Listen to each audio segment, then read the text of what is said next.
actually fun trivia. I noticed some people compliment the ending screen that I have, the outro for my streams. I actually wrote and played that myself. Yeah, it was a little tune I made by myself, and I played it on my baritone ukulele. I've named it B. It's a gift, cherished gift. But yeah, I like ukulele a lot. It's kind of like all the fun of guitar without the stress of needing to handle 6 strings. It's 2 strings less, so it's easier. I think the only instrument for myself that I've purchased was my first ukulele. Aha! I found it! It was floating off in the distance. I think this would probably also be really cool, right? Alright, let's see. Alright. Actually, I could walk you through how I wrote the outro. I'll raise and lower the reverb as I speak and as I play, because I feel like it's probably hard to understand if I speak at full reverb, but the ukulele sounds a lot prettier at full reverb. So, when I started out, all I really knew that I wanted was the chords and in the order they were in. I knew I wanted those chords and in that order, so I started with those.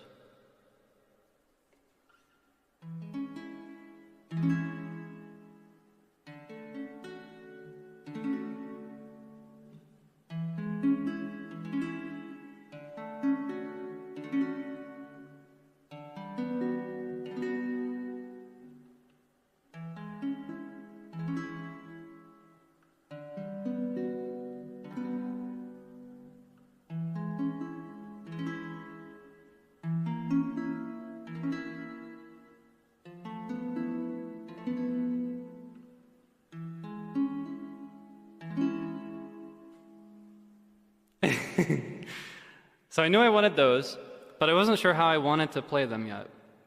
All I knew is that I wanted it to be really mysterious sounding or really relaxing sounding. So the first thought was to do, I don't know if there's an actual name for this, but I kind of call it foil picking because of the very similar, in my mind, the similar math technique that you can learn, where you play the strings in a very specific order. Here, I'll number these actually.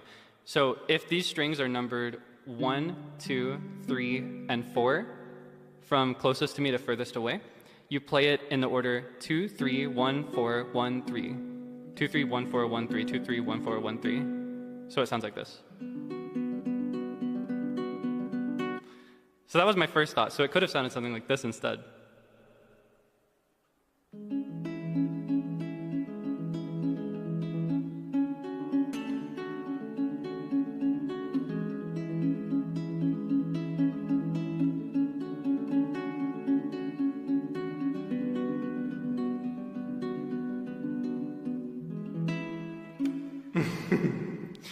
But I thought that if I did it like that, it would be really difficult to set like a melody to it.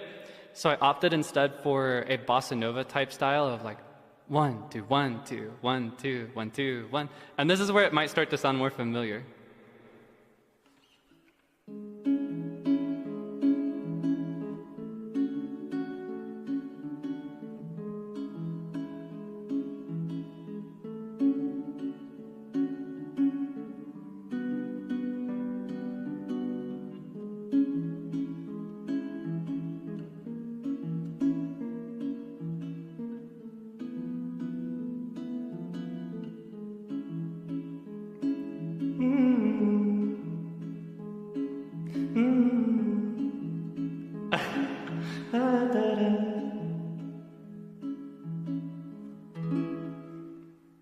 And yeah, the melody just kind of came to me naturally from there. It's pretty fun. Yeah, I hope you could appreciate that little peek into the songwriting process. I guess I'm ultimately just very thankful that I have people around me that can kind of complement my weaknesses, you know? I think that's all you should want in a group. You know, getting into this situation and meeting these people, I wasn't sure how things were going to be. And this might be a grim outlook or a very pessimistic, like, belief system, but I tend to, when I get into any uncertain situation, I set myself up, like I set the expectation value to absolute 0, like the worst case scenario. I assume that the worst possible thing is going to happen. So I assume I'm going to be totally incompatible with these people. They're going to have really annoying personalities.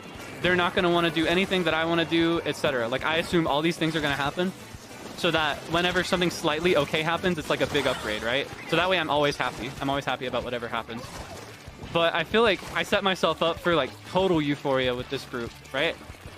Because it's like, not only is it that bare minimum, it's not only that it's that bare minimum I'm talking about, right? Of just like being able to work together and having tolerable personalities. It's that every single thing is good, like great in most ways, actually. Like our personalities are compatible. I find that a lot of the time we'll get together to work on something and we'll just be laughing and hanging out and not doing any work by the end of it. Because we just happen to really click like that, which I'm very, very thankful for.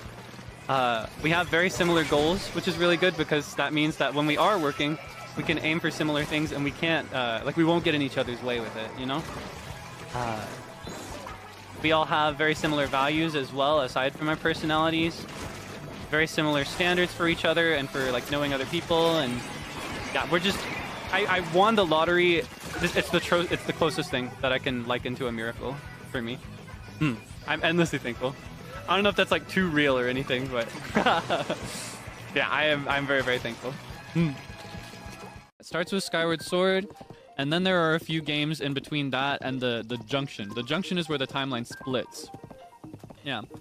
You know what's better than one timeline? You know what's better than two timelines? 3 timelines. There are 3 distinct Zelda timelines at one point. Because in Ocarina of Time, the timeline fractures into 3 pieces. The reason for that is that Ocarina of Time involves time travel. In Ocarina of Time, you don't just play the adventure and that's the end of it. You travel between 2 different points in history, 7 years apart from each other. I think it's 7 years, right? Because in Ocarina of Time, you travel 7 years forward, and then you travel 7 years back. So that junction creates 3 timelines. There is the timeline 7 years forward that you leave behind when you go back. There is the timeline 7 years back, where nothing ever happens in the first place. Everything is prevented from the get-go. And then there's a 3rd timeline scenario where it's in the future, but everything is devastated. You know, you lose. And that's where the rest of the games continue. Yeah, there's a timeline if he loses. There's a timeline if Link takes an L.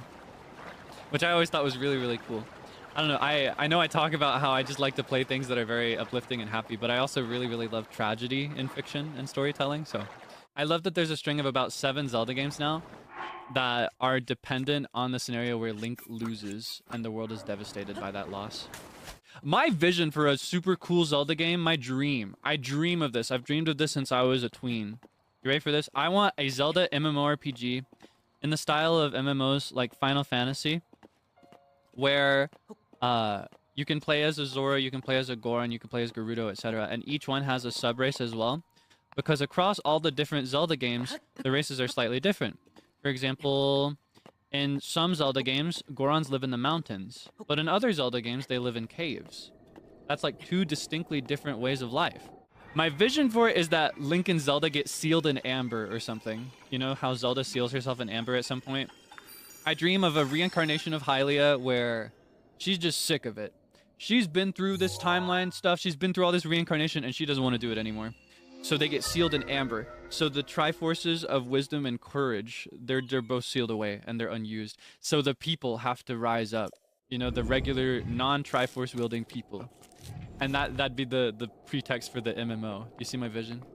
I want that so bad. The day they do that, I fear you're never going to see me again. Either that or you're never going to see me stream another game again. It'll just be that forever. I'll be a Zelda MMO content creator. You know, I love Link, I love Zelda, I love their role in everything, and I love the branching timeline. However, I also just love the world. I think the world and like the design of everything and the recurring locations like Death Mountain and Gerudo Desert, those are what I love the most. Just a random guy in the world. That's exactly what I want. I want to see kaelixdebonair as a Hylian, and I want him to pick up a sword and have a little mini misadventure. I could be besties with Link. Yeah, that's my dream. That's my dream. That is my ideal Zelda game, is one where you can create your own character. Because my favorite things in video games, I love cute design and like BGM, OST. I love swords, and I love character design and creation. So a Zelda game with all of those, That's my weakness. That's my ultimate weakness. That's what it would take to kill kaelixdebonair. How many siblings? I am the eldest of 5. There are 5 of us. And we're all pretty close in age, so it was always it was never a big deal or anything. Did you ever fight with your siblings? All the time. All the time. Though I will say, I think they've always been bigger fighters than me. I was more of an instigator. For example, my parents would really love to get like, they're called snack cakes, right? Like the pre-packaged sweet desserts that come in little like plastic wraps in a cardboard box. They would get those, and they'd sometimes give them to us if we were well behaved, or if we did nice stuff, or if we were just, you know, just decent. But they did not want us to just eat it because we wanted it. They were very strict about that, and I think that's a good habit to have as a parent. I think it's a good habit to teach. And so they would, because I would, oh my god, because I would always sneak out at night and steal them because I was really selfish and greedy as a kid. They actually got a little lockbox for the snack cakes to keep us out of them. They got a little safe, and I spent weeks, and I eventually figured out the combination.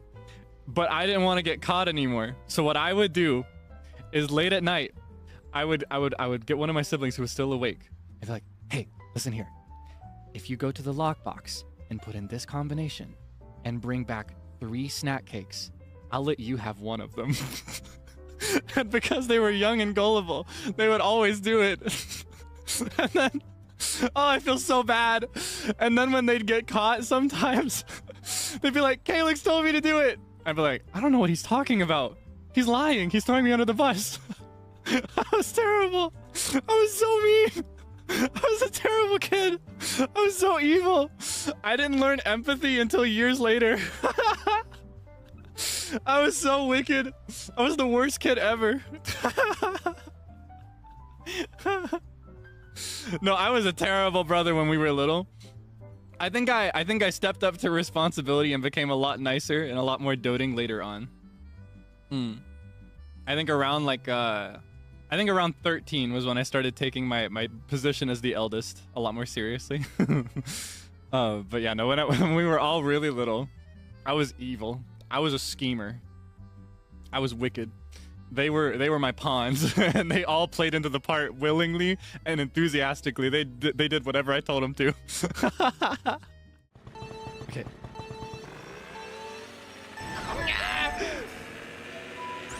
Rainbow Road can be so rough for me.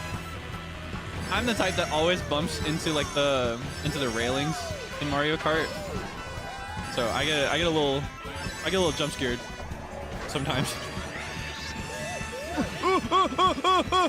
You see? You see?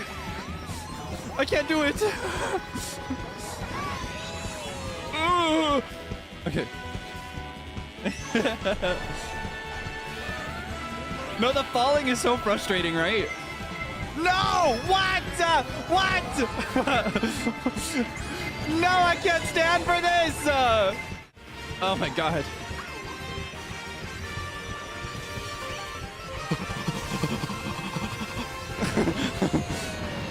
No! Oh my god. This is terrible. This is the worst possible outcome. This is unfair. This is undignified. I gotta go. I can't stomach this. I can't. What? Oh, this is devastating.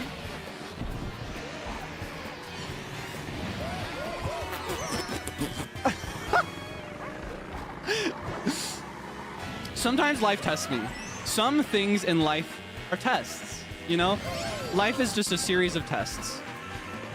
Life is all about studying for these tests and taking them when they come, all right? Life is all about taking these tests in stride, all right?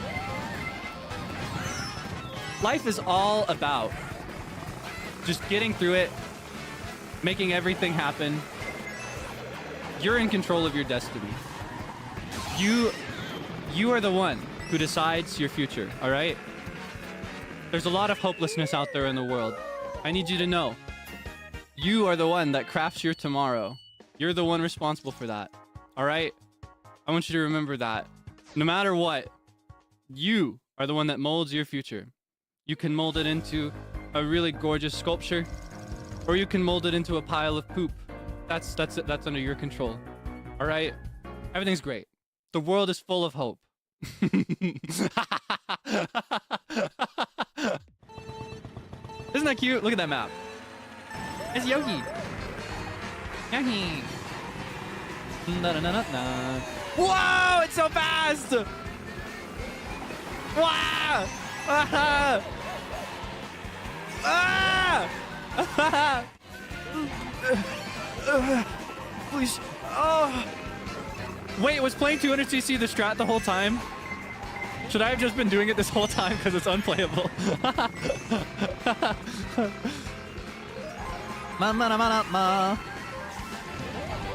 Oh, come on. Oh, come on. Oh, please. Oh. Woe is me. You can go through the waterfall? That is good to know. I shouldn't have said anything. If I learned to just keep my mouth closed, I feel like I would win more games. I feel like... Oh wait, that's not what I thought it was. I thought it was a coin. Oh, please. Please have mercy! I think the speed boosting items are the worst ones you can get on 200cc. Whatcha? Oh god.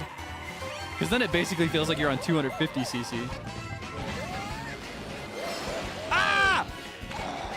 I should not have learned from your example. The waterfall is dangerous on 200. That's not gonna happen. You see what you get? Oh my goodness. You know what? We're always learning. Life is about learning. Life is about experiencing things and carrying lessons with you. And imparting those lessons on others when they're fortunate enough to learn from you. That's what life is about to me. I think life... You know, I'll take it. I think... Not the speech again. I'm sorry. I just think... I think in times of peril, it's important to look on the bright side of things, you know? It's important to take things positively. It's important to find something that you can smile about. And I think life is all about lessons. This could be a lesson to me, you know? I could learn something from this. And then I could tell other people, if you're on 200cc, don't go through the waterfall on Yoshi Circuit. Who would have thought? You know he's losing if he starts monologuing. What? No. I monologue all the time. I'm in a constant state of monologue at all hours, on stream and off stream. I'm always monologuing. It's just a matter of whether it's in my head or in my mouth, you know, or coming out of my mouth. I guess that's how you'd say that. You hear voices in your monologues? I hear my voice. Can you do this, by the way? Question about brains. Can you hear voices in your head? And I don't mean like, do you hear voices that you don't want to hear, right? I'm talking like, if you were like, I miss Caelix, I want to hear Caelix say something cool. Can you imagine my voice saying something in your brain? Or when you think, do you hear words out loud in your brain? Or like, I see someone mentioning reading. When you read, can you hear the voices of the characters? And in the case of that, is it a new voice that you're unfamiliar with? Or is it like a voice of someone you've heard before? Of course you don't say it loud. Like, in your brain, can you hear voices if you choose to? Because I've known people, and what's really interesting is I've known people who like specialize in music, for example, who cannot hear things in their head. Their head is visual only. That's what I'm interested to see if anybody else feels that way. For me, I think I'm audio first. Like, I can hear things really well, and I remember things better if I hear them than if I read them. But I also have visual capabilities. Like, I can render things in 3D in my brain and rotate them. Can you do that? Can you see the apple? Are you familiar with that? Like the graph for aphantasia? How much of the apple can you see? If I tell you to think of an apple right now, what does it look like in your brain? It's always made me curious. The question I like to ask people a lot. Here's a more difficult one. Can you remember somebody's face when they're not in the room with you? Like, can you think of the face of the last person you had a meal with, for example? Can you see their face vividly in your head?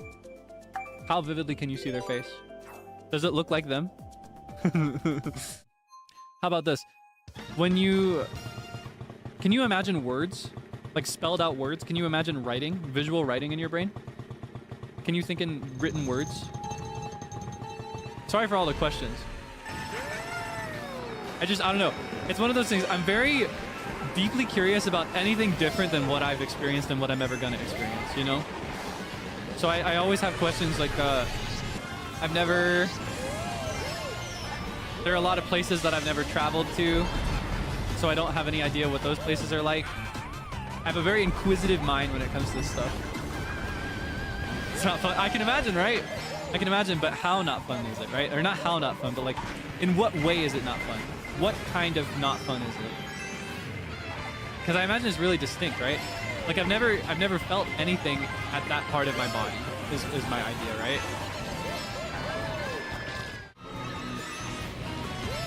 Oh my goodness. What? No! Oh, this is humiliating. I got too immersed in the world of brains. Yeah, I'm just very deeply curious about how other people... I'm very deeply curious about how other people think and how they process information. I didn't even get to cross the finish line. What? The only languages I've studied are Japanese, Spanish, and Esperanto beyond the fundamentals. And even with them, I've only really done the fundamentals. When I say beyond, it's more like beyond just how to say hello, thank you, good night, I love you. Just that, right? That's like all I know in most languages.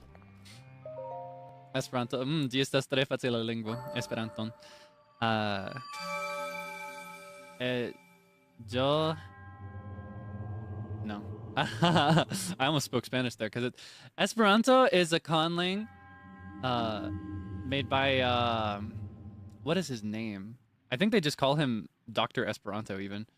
But he wanted a conlang that had cognates across most European languages, but it's most similar to Spanish. It's most similar to Spanish. But it's a really easy language to learn in that, like, all the rules are constant. There's no, since it's a conlang, you know, it wasn't developed naturally, it was invented by one guy. Is it the one they call a universal language? Yes, but it's not really a universal language is the flaw. Yeah, it's not a true universal language. It's mostly just cognates for European languages. So if you speak like French, German, Polish, etc., you'll find words that are familiar to you, and you'll find a grammar structure that is familiar to you. But for example, Esperanto would not be a universal or easy language for someone that speaks Japanese as their first language, or like honestly, most East Asian languages would not be as compatible with it. That's where it becomes flawed, and I think that's one of the reasons it failed to catch on. But if you're ever interested in learning a language, but purely for the purpose of learning a language, Esperanto can be a really fun and easy first one to pick up. It's kind of like, it's not a practical language. Ĝi ne estas praktika lingvo. Ne estas ne praktika lingvo. Pero kaj amuse, but it's fun. It's not a practical language because not many people speak it. However, if you do master it, there is actually a pretty rich culture of Esperantists. That's what you call yourself if you speak the language fluently. Where if you travel the world and you meet an Esperantist or you connect with an Esperantist over the internet, there's a really common culture of like sharing housing with another Esperantist, like hosting them when they travel, especially across Europe. So it can be fulfilling in that way, but otherwise it's not a very useful language to learn. If you're interested in learning a language specifically just for the academic process of learning a language, I think that Esperanto is a really effective language for learning how to learn a language. Does that make sense? Like it's very easy in the sense that the words are simple, the structure of like conjugation is consistent, and it's just basic enough that you can focus specifically and exclusively on like learning that structure.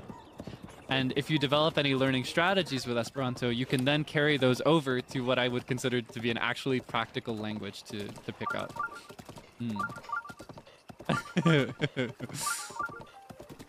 The nerd emoji, you just don't like me, do you? You hate me so bad. I am despised, I am detested. Yeah, I genuinely recommend it. If you're ever curious about learning a language but are very intimidated by learning a proper developed language, But again, it is not a practical language. You will not find much practical use for it in the world. I realize pop quizzes can be scary, but I think they're important. It shows what your passive knowledge is. It's good to maintain a regular understanding of the materials your teacher shows you. But I understand that sometimes school is really difficult to keep up with, especially when you do other stuff outside of academics. For a long time, it was a bit easier for me because it was just it was the only thing I did aside from just playing video games. But when I got later on in school, it was a lot harder for me. School just sucks. It's not for everybody.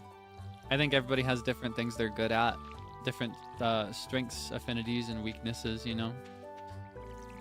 And I think the real tragedy is that most schools, they aren't very good at measuring like true understanding or true intelligence. What they measure is how good you are at memorizing things, which is not the same as having intelligence, or like it's not the same as having practical knowledge. You know what I mean? So the basic format of school isn't built for everybody, unfortunately. That's my thing. I feel like a lot of people see me as very smart and describe me as a smart guy, but I've never really considered myself to be that smart. I think I'm just good at memorizing things, which meant I was a good student. But I don't think that's the same thing at all. So when you aren't a very good student, I don't think that's anything to be ashamed of. I have confidence that anybody who's not a good student has serious strength elsewhere. Yeah. I realize that's almost like it's kind of like a platitude in a way. It's like, oh, everybody's strong, but I mean it though. I think everybody has things they're good at and better than others at, and things that they struggle with. Yeah, different kinds of intelligence. For example, someone who struggles in school might be the type to have a lot of practical knowledge, like common sense. Or they might have really, really high emotional intelligence, you know? They might be really good at communicating with others. Or they might be really good at cooking, or maybe they're like an athlete, or I don't know, there's all kinds of things you can be good at. Maybe they're really, really good at playing Valorant or Fortnite. Maybe they always get the victory royale. And even if you're not super really like turbo skilled at anything, I think that's just fine too. I think it's also a skill to just live your life, you know? Yeah, I think everything is cool. I think the whole point of life is that you just do whatever you want. You know, we're not here for any reason in particular. And that's a really good thing, because that means we can shape everything to whatever we're interested in. It does take skill to live life. It takes effort. I feel like it's very easy to just go along with things, but to actively choose to live, you know? And by that I mean to choose to like enrich your life. I think that takes gumption and effort. So I have a lot of respect for people that pursue things for themselves, you know?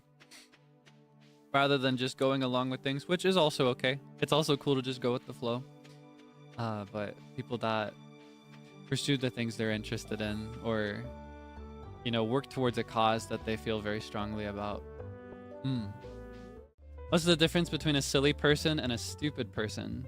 Someone I know says it's the same thing. What do you think? Well, linguistically, that's a very interesting question, because a lot of languages actually have only one word that is used for both of these things. So that may actually depend on your friend's first language. But I don't think they're the same thing personally. Like in actual practice and by English meanings of the words. I think that to be silly is to just be like open and willing to laugh and to make a fool of yourself. And by fool I mean more like jester than idiot. Like to willingly be able to maybe subject yourself to a little embarrassment or do things that are a little unusual because it will make the people you love laugh. I think that's silly. Silly is being willing to laugh at more things. And I think it makes life really great, by the way. I think silliness is something you have to pursue. Whereas stupidity, I don't really like the word stupid very much. Because even in a case where it might apply to someone, I personally don't like it. I'd rather use I'd rather use words like ignorant or unintelligent. But I think stupid refers to like how much somebody knows, or I guess it's a multifaceted word, because to me, stupid is the opposite of intelligent. Like stupid is not knowing things, and dumb is like a wisdom thing rather than an intelligence thing. Like how aware are you? But I think they're technically the same thing, and they both apply to both things. I don't know. Yeah, it's so negative. It's so judgmental. I don't like it very much. I don't like that word. I like using the word stupid to describe jokes that go on for too long, though. I think you may notice whenever I'm running a bit for way too long, I'll be like, it's so stupid. And that's because it is. I like stupid for describing things, especially things that are funny. So I guess that is an area where in my life there's overlap, but that's just me, maybe. But yeah, I don't think stupid is a very good word to describe people ever. I don't like that. Like it's just really harsh. Even if someone is like lacking in a certain area, I don't think it's an appropriate word to use personally. Not a fan. I feel like if someone called me stupid with sincerity, I'd start crying. I do not actually think I'm stupid, but if I ever make a really funny mistake, I'll be like, fuck! How could you be so stupid? I hate you! Like to myself.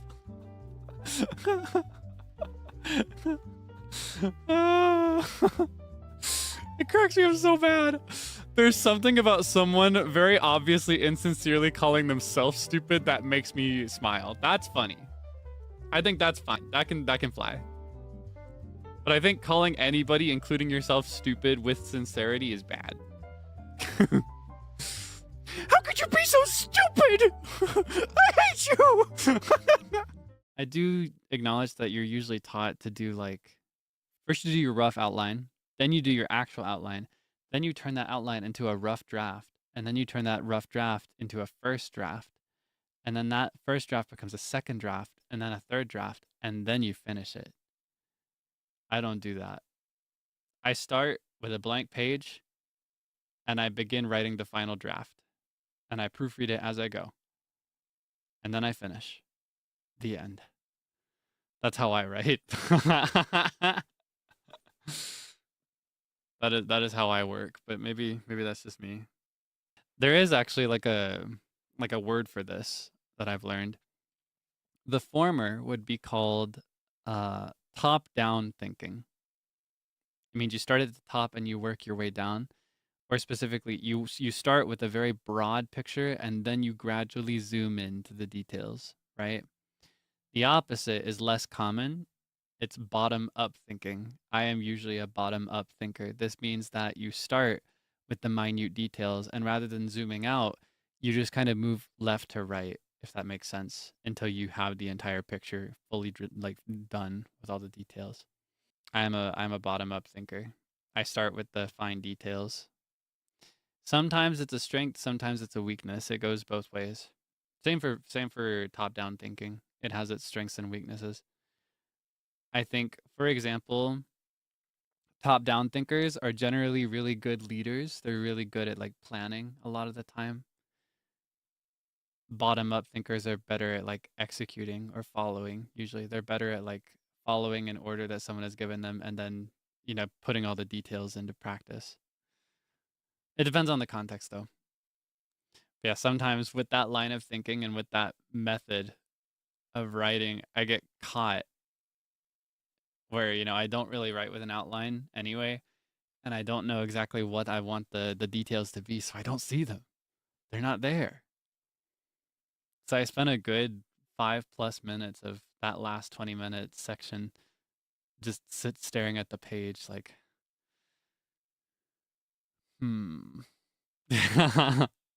It does depend on the task or situation though, yeah. And sometimes I do actually try to adapt more to top-down thinking. For example, in Animal Crossing, a way of me trying to do that is introducing the blueprint. But you may notice already that I'm kind of derailing from the blueprint and just kind of doing things by ear when I'm on the map itself, right? When I'm actually there doing it. that's more compatible with like the calyx mode, with my method of starting with a small area and just doing it, filling it up with details, and then moving from there. That's why I have my entrance fully decorated, and then the rest of the island is just like crazy. I have to only write down when I think of something, or do I just word vomit to get something down? I do not word vomit. That is not a thing I do. If I write it, it stays there usually. And if it doesn't stay there, it's only minorly changed. For me, the make it exist first, make it look good later method, it does not often work for me, I'm afraid. I have to put a perfect circle on the page the first time. And usually I manage to do it. But it's because I draw the circle in a bunch of tiny little parts. Like I draw this part of the circle, then this part of the circle, then this part of the circle, then this part, then this part, then this part, then this part, then this part, and then I've got a whole circle. You know what I mean? Makes you so slow. That's my problem. I think I've shared before that one of my biggest struggles with work and with keeping up with others, even now, like with my peers in this new gig, is that I work really, really slowly. I do good work, and I'm proud to say it. I am proud of my work just in general. I do a good job. I have a high standard of quality, and I usually don't fail to meet it, and I'm very proud of it. And I think I am an asset to any group that I'm working with. However, I work so slow. I'm so slow. It takes me so much longer than other people. Like, go at your own pace, but like my pace is minimum 5 times the length of the average person doing the exact same thing, sometimes with the exact same results. So that can be kind of frustrating. It feels sometimes like I have to schedule twice as much time to do a task as somebody else, and that can be like part of it almost feels unfair sometimes. It's like, why do I have to put in so much time for something that somebody else could do so much more quickly? But I don't think that matters in the end of the day. What matters is the effort. And I still have a product that I can be proud of, so that's cool too. It just takes me longer. It was a lot harder, especially in like school. It took me so much longer to do homework, for example. So the moment I started doing difficult homework, when I started doing college courses, ooh, it was rough. I do hope that even though this world is not built for you to go at your own pace, I do hope that you aren't too afraid to go at your own pace. Take the time you need to finish things. I realize that this life comes with deadlines. It comes with obligations to fulfill. And I realize that we don't really have a choice in the matter. I've been there. I do hope that when it is in your control that you aren't afraid to take it slow. Yeah. It's very important. But it's so frustrating. Yeah, no, deadlines are absolutely not a bad thing. In fact, I love deadlines. To me, deadlines are justice. And when people break them, I feel like the world is going to explode. When people fail to meet a deadline, I'm like, when people fail to meet a deadline, I'm like, I'm squeezing my hands together. I'm like, and then I'm normal, and then I'm reasonable about it. I'm like, okay, realistically, they probably meant to meet this, and there might have been something that came up, something happened. Maybe they got sick. Maybe somebody else had something happen. Then I could be reasonable. But for a moment, whenever a deadline is missed, I'm exploding people with my mind. Deadlines are justice. We cannot always meet them. I struggle to meet them. So it would be hypocritical of me to get upset with people for not doing it. All that matters is that you communicate so that a deadline can be moved. Contrary to popular belief, I'm not a tenor. I'm not really a bass anymore either. It's kind of weird. It's like if I participated in a chorus right now, I'd sing as a bass 1. Because baritones do not exist as far as choral technique and division go. Usually. Baritone, probably the most accurate term, because I'm kind of stuck floating in between. I used to be able to sing properly as a bass, like as a true bass with a bass's range and tone, but I neglected the lower end of that range for a while, last few years in a row. And I've been working really hard to up my range up at the top. So I've gained some at the top, but I've lost some at the bottom. And my tone has shifted a little bit as a result as well. Did I ever compete? Well, it depends on how you describe competition. Because in a sense, I competed every time I participated in a big event, because those were audition only. And if you didn't get within the top certain number, you wouldn't get in. In that sense, I did compete. I never did solo competition, though. That wasn't available to me. One year in particular, for one specific event that was very big and had a very big pool, I actually had the highest score among all the bases. And potentially among others, but I don't actually know. Without giving too many specifics, I'll say that the way that it was scored, it was a number of judges, and each one gave you a score out of a certain number. And we'll say that the total number was, like, a perfect score would have been 300. For that particular audition, I got a 298. And I was very, very proud of that, because prior years, I did not get anywhere near that high. I worked really, really hard on that particular song, and I had really drilled in sight reading at the time as well. Like, that was a very unreasonably high score by usual standards. I was kind of shocked. Yeah, that is my shining achievement, and it's one that I'll never be able to prove to you, but that is my shining achievement among all the things that I did when I was still a classical student. What did I win? Nothing. I got to participate. Didn't get anything special for ranking higher. I just my director happened to tell me. He was like, "Oh, Caelix, by the way, this is the highest score among all the other ones in this section." I was like, "Oh, really?" And I still sight read a little bit. It's been a while since I practiced regularly, so sometimes I need to readjust, and sometimes I get it wrong as well in any random situation where I am sight reading. What would be better for me is if I have the time to practice a piece of sheet music first and then run through it, because then I'll have the time to, like, take into account the key and any changes, any flats and sharps. Yeah, I used to be really good at sight reading. That was the one thing I practiced the hardest, because I knew it would be a bigger weakness for a lot of the other people auditioning. So my thought was that if I did really good at that, it would give me an edge and give me a greater chance of participating. And I participated every time as a result, so. Those are really fun. It's really fun to learn sight reading.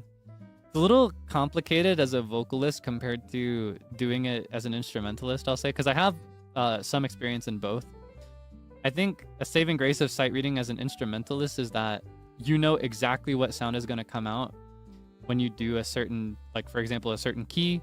If you press a certain key or a certain button, if you pluck a certain string in a certain position, if you blow into an instrument with the valves in a certain position, you know exactly what sound it's going to make, right? So just seeing it on paper tells you what you need. As a vocalist, you kind of have to reorient yourself to whatever key you're singing in, and you have to keep track of that key as you go if you're sight reading a cappella. Sandwiches are just so versatile. Sandwiches are truly justice when it comes to the kitchen. You can put anything you want on a sandwich. And I think that it's kind of reflective of the world itself in a lot of ways. You know, the entire world is open to you to do with it whatever you want, just like your life. Reflective of life too, right? Like, your life is open to be shaped and molded by whatever it is you want to do and whatever it is you want to experience. And sandwiches are just like that. You could put anything, and I mean anything, between two pieces of bread, and that's still a sandwich. You could make a dessert sandwich with whipped cream and strawberries and whatever else. Or you can, you could put some salty stuff in there. You can make it a super salty sandwich, and that's still a sandwich. Is a hot dog a sandwich? I did not say that. That is not what I said. That is something entirely different. That is an entirely different concept altogether. That is not a sandwich. And that has nothing to do with the versatility of life and the beauty of the world that we live in. A hot dog is a hot dog. Because hot dogs are, like, not fully enclosed, and it's kind of like a hot dog is closer to a taco than a sandwich. TBH. Hot dogs are not tacos, but they are more closely related to tacos than sandwiches. Do you see my vision? Oh, suddenly you don't see my vision. Okay. Well, like, let's think about the structure of a taco, right? You get your soft tortilla, you wrap it around your filling. One part is not fully closed in. All right, consider, if you will, the hot dog. You take your soft bun, you wrap it around your filling. In this case, your filling is just well, it's just a hot dog. It's a sausage. Enjoy. Not fully closed. At no point did I say that a hot dog was a taco. I just said if you're gonna try to describe a hot dog as a sandwich, you would have better luck describing a hot dog as a taco than you would a sandwich, because they are more structurally similar. Still not a taco, and still not a sandwich, but closer to a taco than a sandwich. Yeah, at the end of the day, a hot dog is a hot dog, and a taco is a taco. Neither is a sandwich. What to do if you can't sleep? Huh. That's a tough one. There are some approaches that I don't personally have experiences with to like guarantee it, I guess. But for me, what I like to do, I actually almost like when I can't sleep, because that means that I get to fantasize. I'm a big maladaptive daydreamer.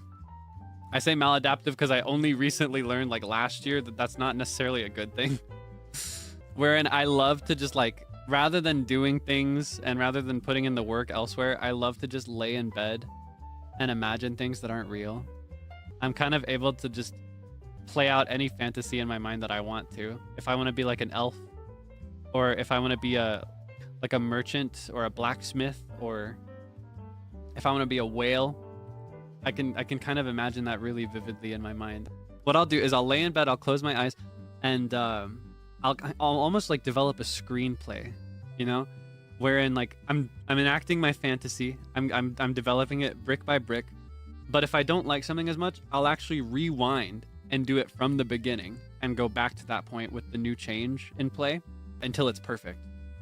And then I go, like when I've gotten all of it down perfect, I go all the way back to the beginning, and then I run all the way through to the end with all of the changes that I've made. And usually by the time I've reaching that point, I'm already asleep. I'm snoring. That's what works for me, and I really enjoy it. I love using my imagination. But also, imagination is different for everybody. Like your brain works differently depending on just who you are. So that may not work for anybody else. Another thing is to just like think about positive things in general, but think about gentle things. Like if you think about something that's too exciting, that'll just keep you awake for longer. If you think about the day ahead, the next day, that can be exciting, but that can make it hard to fall asleep. I like to think about, I've talked about this before, roses and thorns. What I'll do is I'll think about one bad thing that happened, because you know it's really hard to avoid thinking about the bad things, so I'll accept it. I'll think about a bad thing that happened. For every bad thing I think of, I'll try to think of 3 good things. And I'll just kind of like think about the day that I've just ended, the day that I'm about to go to sleep on, the day I'm about to wrap up, and I just think about what happened. You can also introduce buds into that, roses, thorns, and buds, where like a bud is, if I'm recalling correctly, a bud is like something that could start new, like something to look forward to, right? Like it's not bloomed yet. Like the just the general concept of like a rose, a flower that has thorns on it. The thorns can hurt, but the blossom is so pretty, right? And that's the most noticeable part of the flower, in my opinion. You only find the thorns on a rose if you go looking for them. If you're just looking at a rose without touching it and examining it really closely, all you're gonna see is the petals, right? I like to think about the better parts of my day, and if I really, really, really struggle to think of good things that day, sometimes I'll call on the previous day, like the day before, and I'll see what good things I can think of for that. Sometimes if I really need to, like if it's a really rough time, I'll even just play back the whole last week. If I needed to, I could just play back the last month, think about good things that had happened. The more positive the memory, the better. And that way it kind of, it can help put you at ease and ease any worries if you're the type that tends to think about more negative things before bed. It's a very common thing, unfortunately, to have thoughts that you should not trust after 8 p.m. Like, I'll be balling and I'll be doing great, and then the moment the clock strikes 8 p.m., my brain is like, I should upheave everything. I should shave my head, change my name, and move to a different country. But that's not a realistic plan for anybody. Not a very good idea. I have a very strict policy of never trusting any thoughts you have after sundown. And if it seems like it's really, really important, this thought that you've had, write it down and come back to it later. That's what I suggest. More than anything else, when it comes to trying to fall asleep, the best thing for me is to just make sure I'm avoiding anything that will keep me awake. Other like practical habits rather than like mindfulness habits, right? Like more pragmatic physical things. If you are the type that spends a lot of time at your desk, like on your computer, or if you use your phone a lot, most modern devices will have a yellow screen feature where you could set a clock schedule so that it will remove some of the blue light from the display at a certain hour. That's a really good thing to do as well, because in our brain, when we receive blue light signaling from our eyes, that tells some like parts of our mind that it's daytime outside, because the sky is blue and we get blue light from the sun, and it's all, you know, blue light is part of how our internal body clock knows what time it is in the day, you know? So when we're seeing a lot of blue light, we think it's daytime. I guess we don't actively think it's daytime, but like we almost function as if it is daytime. So a good habit to have is to set your screen so that maybe a couple hours before bedtime, you switch to like a yellow light filter. Or I guess it would be a blue light filter because it's filtering out blue light, right? It ends up looking really yellow orangish, really warm. Another good habit during the day, if you don't have any sunlight coming into your room and you're on your desk, a good habit is to keep your lights on while you're at your desk using your computer. I know it's so comforting to like just stare at a screen in a dark room, but that's really bad for your eyes, strainful for your eyes as well. Main reason being that you want your screen to kind of blend with the light around your room, stuff like that. Part of the theory for like light mode and dark mode, the whole point of dark mode is that it kind of matches your dark surroundings if you use your computer in the dark. So if you insist on using your screen in the dark, it could be good to switch to dark mode if you aren't already on dark mode. That can help. And in general, aside from that, another thing that can really, really help with sleeping at night if you struggle with insomnia on a regular basis, like every night or every other night, another good thing that can help if it's a regular problem is making sure that you are active during the day. We sleep to regain energy. That's what sleep is for, ultimately. It's so that we can recharge our battery. And so if you do not expend your energy in the day, you know, if you aren't actively spending any energy on anything, if you aren't exercising or going out or like walking around, it can be difficult to initiate that recharge, you know, because you're going to seek to spend your energy in other ways. You're going to seek dopamine through like reading or through like browsing social media. So something that has helped me, I find that I always get my best sleep if I'm exercising in the day. Like even just a simple walk helps me sleep at night. Of course, yeah, do not exercise right before bed because that will just rev you up. You know, you want to do it like earlier in the day. Even just something simple can help. That's something I recommend. Sometimes it can be a serious medical issue that causes these things, so it's important that you are like in communication with a doctor if you need to be, and that you aren't doing anything that will make it worse. Yeah, there's no like true one size fits all, but that's what has worked for me as someone who used to really, really struggle with insomnia. There was a time in my life that I would just never sleep properly. I'm very thankful to be able to sleep better now and to be able to kind of control my sleep a bit better now. When I was younger, I was a very cynical person. I don't know if you can believe it, because I'm very radically different now. Honestly, because I was so cynical at the time. But pretty much anything that was considered like normal and expected of people, I had a good reason that it was stupid and pointless and I didn't want to do it. And I don't think that's a very good way to live. I think it's a lot better to honestly make excuses to do things that aren't necessarily necessary. Things that you don't have to do, but you like want to do. making a big deal out of like holidays, for example. I was very cynical about every holiday in the world. I didn't want to participate in any of them. I didn't think there was a big deal. I preferred to treat every day, including my birthday, like just a regular day of the year. Just any other day. But I found that in my quest to enjoy life more, making a big deal out of these things that aren't necessary makes things more fun, and it gives you things to celebrate and look forward to. So opening your mind to these things is, it can be a little tough, especially if you're the type that's already really cynical, but I think it makes things a lot nicer. I'm very happy that I did, and I'm very proud that I did as well. So I'm happy to gloat about it. Especially if it can encourage even just one person to feel the same, if they're where I used to be. You could just use a holiday like Easter or Valentine's Day to just go and get yourself some chocolate. Get yourself like a chocolate cake or something. Or just like a dessert that you really like. And you didn't have to earn it or anything. You got it because it's a holiday centered around candy. And that gives you an excuse to celebrate it. And that's enough of a celebration, I feel. And that makes that day special, you know? You might not have ordinarily gotten that treat, but because it's a holiday, you did. That's one way that I like to do it. There's something about themes that makes a hangout really, really fun. You know what I mean? Like if you might not celebrate Halloween as much as an adult.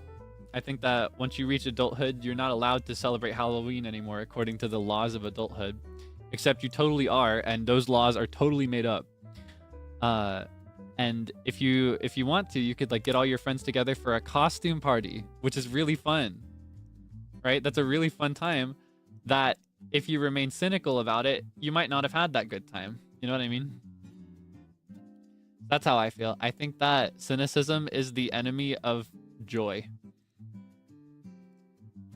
And if you open your mind to things that are not necessary, but are still fun, you will have more fun and you will smile more. You'll have more things to celebrate and you'll have more memories to share when everything is over. You know what I mean? That's how I feel. And see, it's the same with drawing. And like doodling and art and stuff, I used to be very critical of that because I felt that when I was younger, I kind of bought into the really popular idea, and I really hate that I ever did, that if you aren't good at something, there's no point in doing it. If I kept that idea, this is a thing that I've just made that I would never have made. You know what I mean? I'm so happy that I've made this.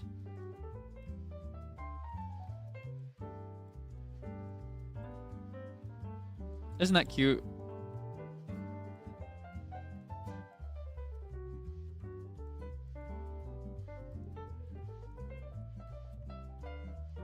I would never have made this if I closed myself off to joy.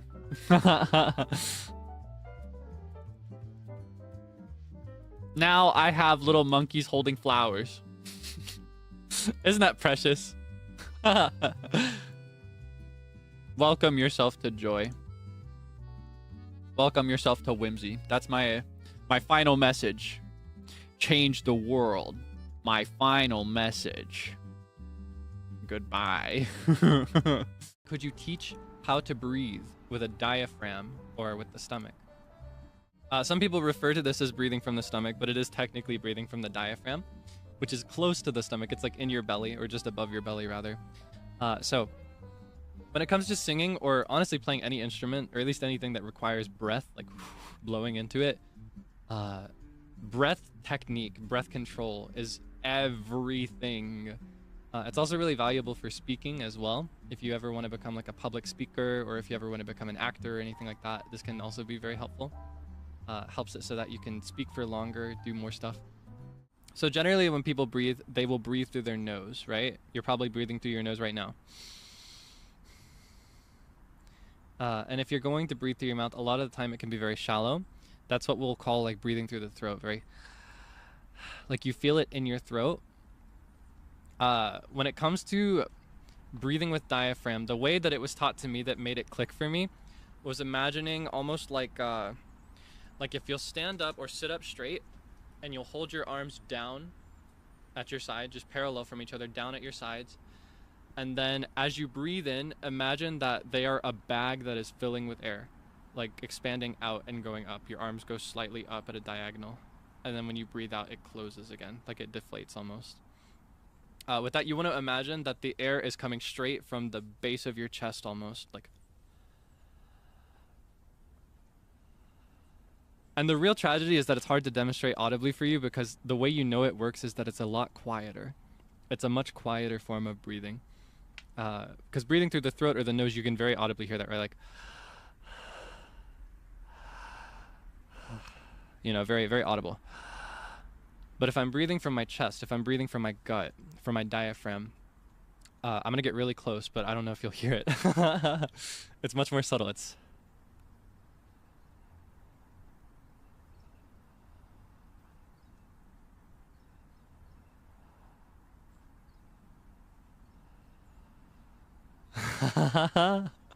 It's very quiet, right?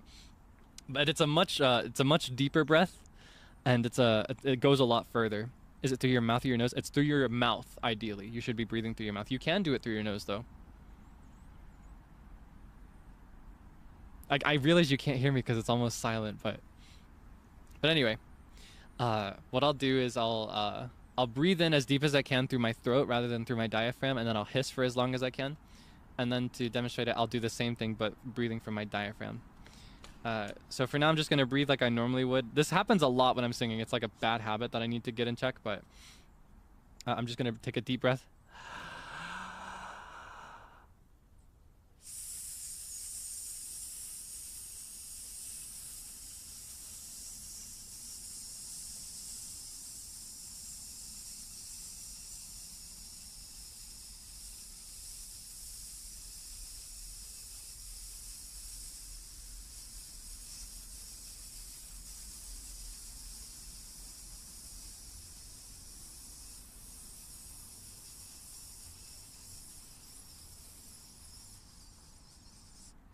Okay, I've deflated by 32 seconds. I'm gonna do the same thing again, but I'm gonna sit up. I'm gonna try to breathe from my diaphragm. It's a much deeper breath, even if it's the same amount of time, okay? So it was 32 seconds of hissing. Okay.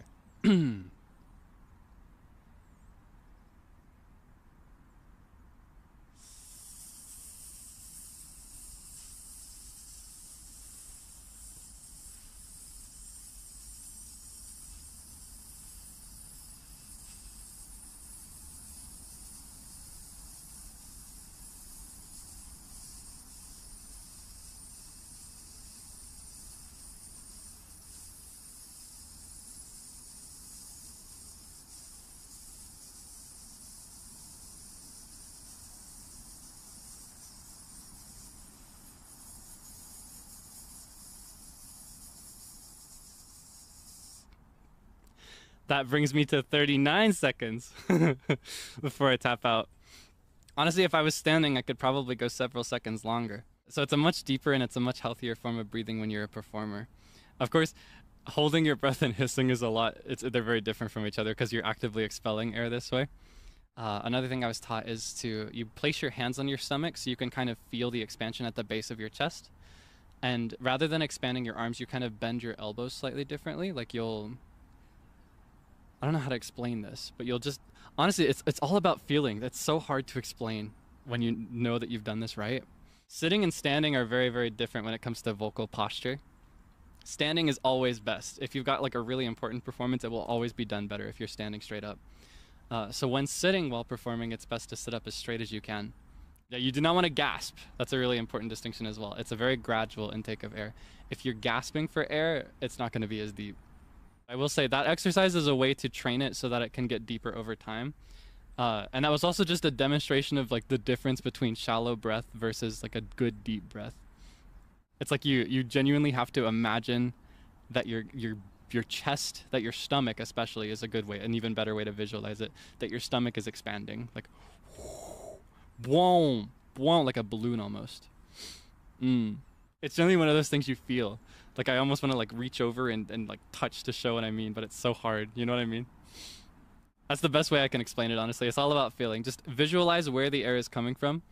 Outside of vocal stuff, this is not super important, but it is a nice practice. And it can also, like if you're ever anxious or if you're ever uneasy, it's also a really good exercise for calming your nerves. Because when you're nervous, your breath is often the first thing to go. It's often the first thing you lose control of without realizing it. So when you're really, really nervous, another good one, this is good for both training your lung capacity, expanding it, getting bigger, being able to take deeper breaths. And it's also good for calming your nerves is you breathe in for a certain number, you hold it for a certain number, and then you breathe out for a certain number. So for example, we can do this one together, just as a demonstration so you know how to do this if you're ever in trouble. We'll breathe in for 4 seconds, we'll hold it for 8 seconds, and then we'll breathe out for 4 seconds, okay? And I'll breathe really audibly. I'll breathe a little differently than I'm supposed to. And I'll cue you as well, okay? Do this with me, all right? So go ahead and get your air out. And we're gonna breathe in. Hold.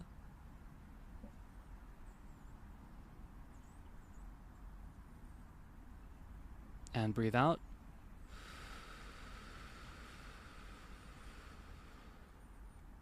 You see? It's very, very simple. And if you do that over and over again, you breathe in for 4, hold for 8, and then breathe out for 4. Breathe in for 4, hold for 8, breathe out for 4. It's really, really good at regulating your nerves. And when you control your breath, that can also control other things. Like it can help you control perspiration, like you'll stop sweating as much if you're sweating because you're nervous. It can calm, like if you have shaky hands. And then, as I said before, in general, it will make it so that you can breathe deeper later on if you do this regularly. It's a really, really good practice. And if that's too much, if breathing for 4, holding for 8, breathing out for 4 is too much, you can do it in smaller bursts first. You can start with 2 and 4, or you could even start with 1 and 2 if that's all you can do. And then when that becomes like baby bones, you can expand it. Yeah, it's a very relaxing form of like breath control. Yeah, breathing meditation pretty much. Even if you aren't into like musical performance or vocal stuff, that this can be of use to you. Breathe out with your mouth or your nose. You can do either, especially if you're nervous. It can be really difficult to control your breathing through your mouth. Sometimes breathing in through your nose is easier. It's all up to you. But generally, it's best to breathe in and out with your mouth if you're doing anything vocally. Yeah, I hope that can help you at some point. I hope you don't need to use it for anything bad, but in that situation, I hope it can keep you safe. Just do that and keep in your mind that everything's gonna be cool. That's my motto. That's my approach to these times. Oh my gosh, I want to show you something actually. For member badges. I personally, after a lot of thought, I decided that I preferred not to do the usual system of a badge that upgrades with time. The reason that people do that, and the reason it's a really smart and good and rewarding thing to do, is that it rewards you for being a member for a long time. It encourages you to continue being a member, sometimes even in cases where you aren't actually getting members only content specifically for the upgraded badge. I chose not to do that for a couple reasons. For one, I saw a few scenarios where, for various reasons, I was not able to deliver for some months on members only content at some point in the future. I've done pretty good about, delivering everything I promise, but in that case, I would not want people to feel like they should keep it if they weren't getting what they were paying for, you know what I mean? I want people to be free to, or even, in cases other than that, like if it's just a really tough month and you cannot continue your membership, I don't want people to feel like they're missing out or losing progress on an upgraded badge if they have to leave for a month or two. And likewise, I really don't like when one person seems like they are higher in authority or status than somebody else just because they've been there for longer. And to be clear, I appreciate people that stick around for a really long time. It means the world to me, actually. And I do come to recognize people by name after a while. But, I care a lot about people that have been here for 2 seconds too, And I don't want people to feel like if you discover me today for the first time and you'd never seen me before, I don't want you to see the state of things and think, oh, it's too late for me. I can't get in on this. I like making new friends, so that's why I opted to go with the single badge system. However, before I made that decision, I did actually draw a full set. Oh, whoops. A full set of cheesecake badges. Back when I was a trainee. So that it would upgrade over time. And I never ended up using them because in the end I was like, no, I don't feel good about the upgrading badge system. I don't like it. It's not my style. It's not for me. I respect other people that do. It's a very normal thing to do, but I don't like it personally for me. But I did draw these, and I don't think I ever showed them to you, did I? Yeah. And here's the other thing. Opted for, for the same reason, like I don't like superiority. I don't want a member to come off as higher in importance than someone who's not a member. So I opted to not give it a super special name, just a small distinction from like a regular debonair. But when I was in training, I was like, ooh, it would be kind of cute if members were called cheesecakes. And if I just ate them up. Hum. Yeah, it's kind of like a peek into another timeline where my values are a little different. Yeah, I drew these myself. Do you like them? I was particularly happy about the 1, 2, and 3 year badges because it just adds a cherry after that point. And the third one looks like a little heart. Isn't it cute? Kawaii na. Kawaii da yo na. Yeah, no, just to be clear, I'm not changing the badges. If you got here halfway through this is just what the badges almost were when I was still trying to decide what I wanted to do when I was pre-debut. I drew these cheesecakes. Don't they look delectable? I kind of miss tangent, but that's what I thought of just now, imagining myself as that statue. I kind of miss posing specifically for art students. Because I've talked a little bit on occasion about experiences with modeling, but I feel like a lot of what I've shared is more related to the time that I've worked with photographers. I think my favorite experiences, much more than that, were actually the ones where I was working with artists, like painters. I think that's more fun. It is a bit more tedious on my part. Because, with a photographer, it's more like I have to do a number of poses in quick succession. But with a painter, it's more like fixing one perfect pose and holding it for an extended period. Being in the room around artists. Oh, like with multiple? I've only done that once. Most of the time I would actually work with one painter in particular. But I like it. I don't know. It is really boring, admittedly, when you're in the process. But seeing it during the break periods or when it's over, it feels so good. It feels so good. Because, I can anticipate pretty much exactly what I'm going to look like in a photo. But in a painting, it always comes out differently. It depends on, like, the angle somebody looked at me from, or, like, the lighting in that room, or that time of day, maybe. Or just, like, the mood that the other person's in, maybe the mood that I'm in. It's, like, so many tiny little things contribute to the way that it looks. And I've always thought that was really, really cool. That's why I'd especially like another experience like the one where I was in the center of the room with about 5 artists at once. I'd love to see how different people interpret the same moment. Given a painting as a gift.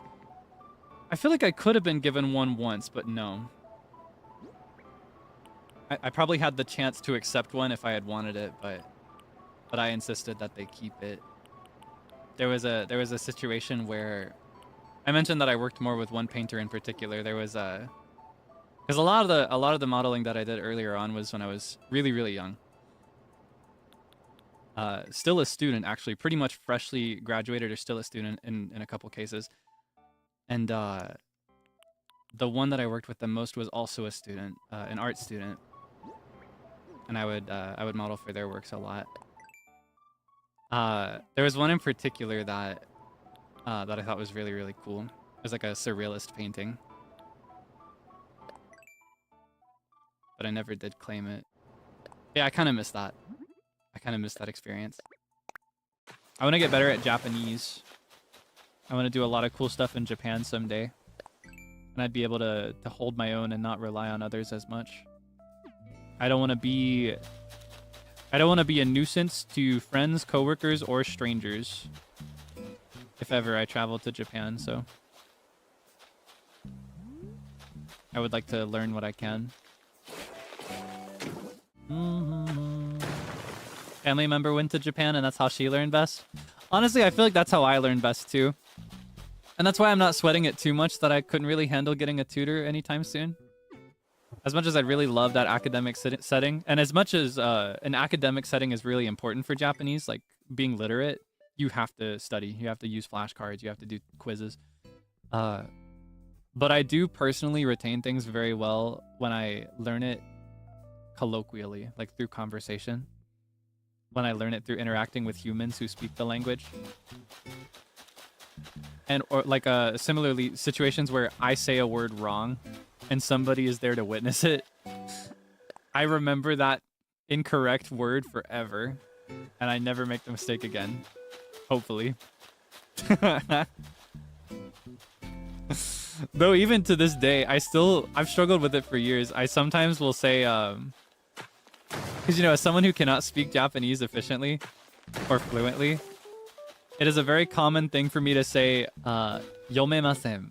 And I do better now than I used to, but for a really long time, I'd say, hiragana desu ka? Nomemasen. Nomu? Nomu って何? And it took saying it wrong enough times around people that spoke Japanese better than me to hammer it into my head that it is yomu. Nomu janakute yomu. You do not drink Japanese. You read it. Yeah. You know what I mean? So I think that is one plus side that makes it easier for me to not be super afraid about whenever that future comes around. I'm able to kind of hope and trust that when the time does come, that I can learn from those that are around me. And even now, I can learn from people around me, and it's a great privilege. I'm very thankful to be surrounded by so many cool people. I wish I could drink hiragana. That'd be so awesome. And kanji?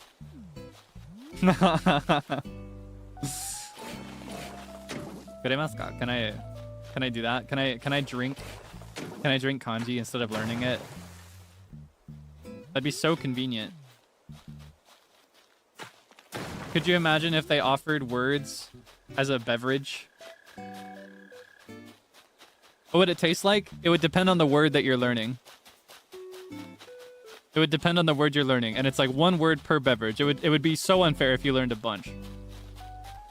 One character per beverage. And the flavor changes depending on what the word means.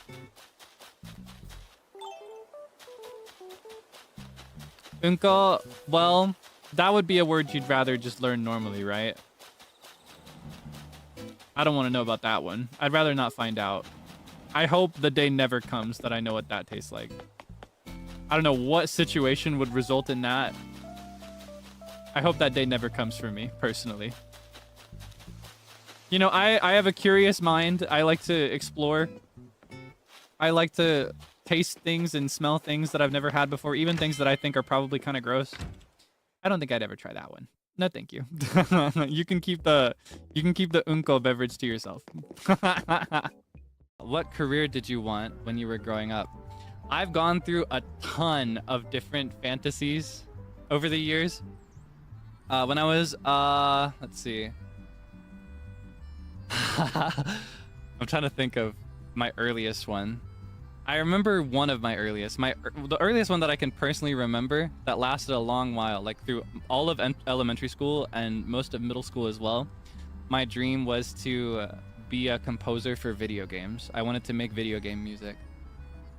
I wanted to learn to write instrumental music, and I wanted to do it for video games. That's all I wanted.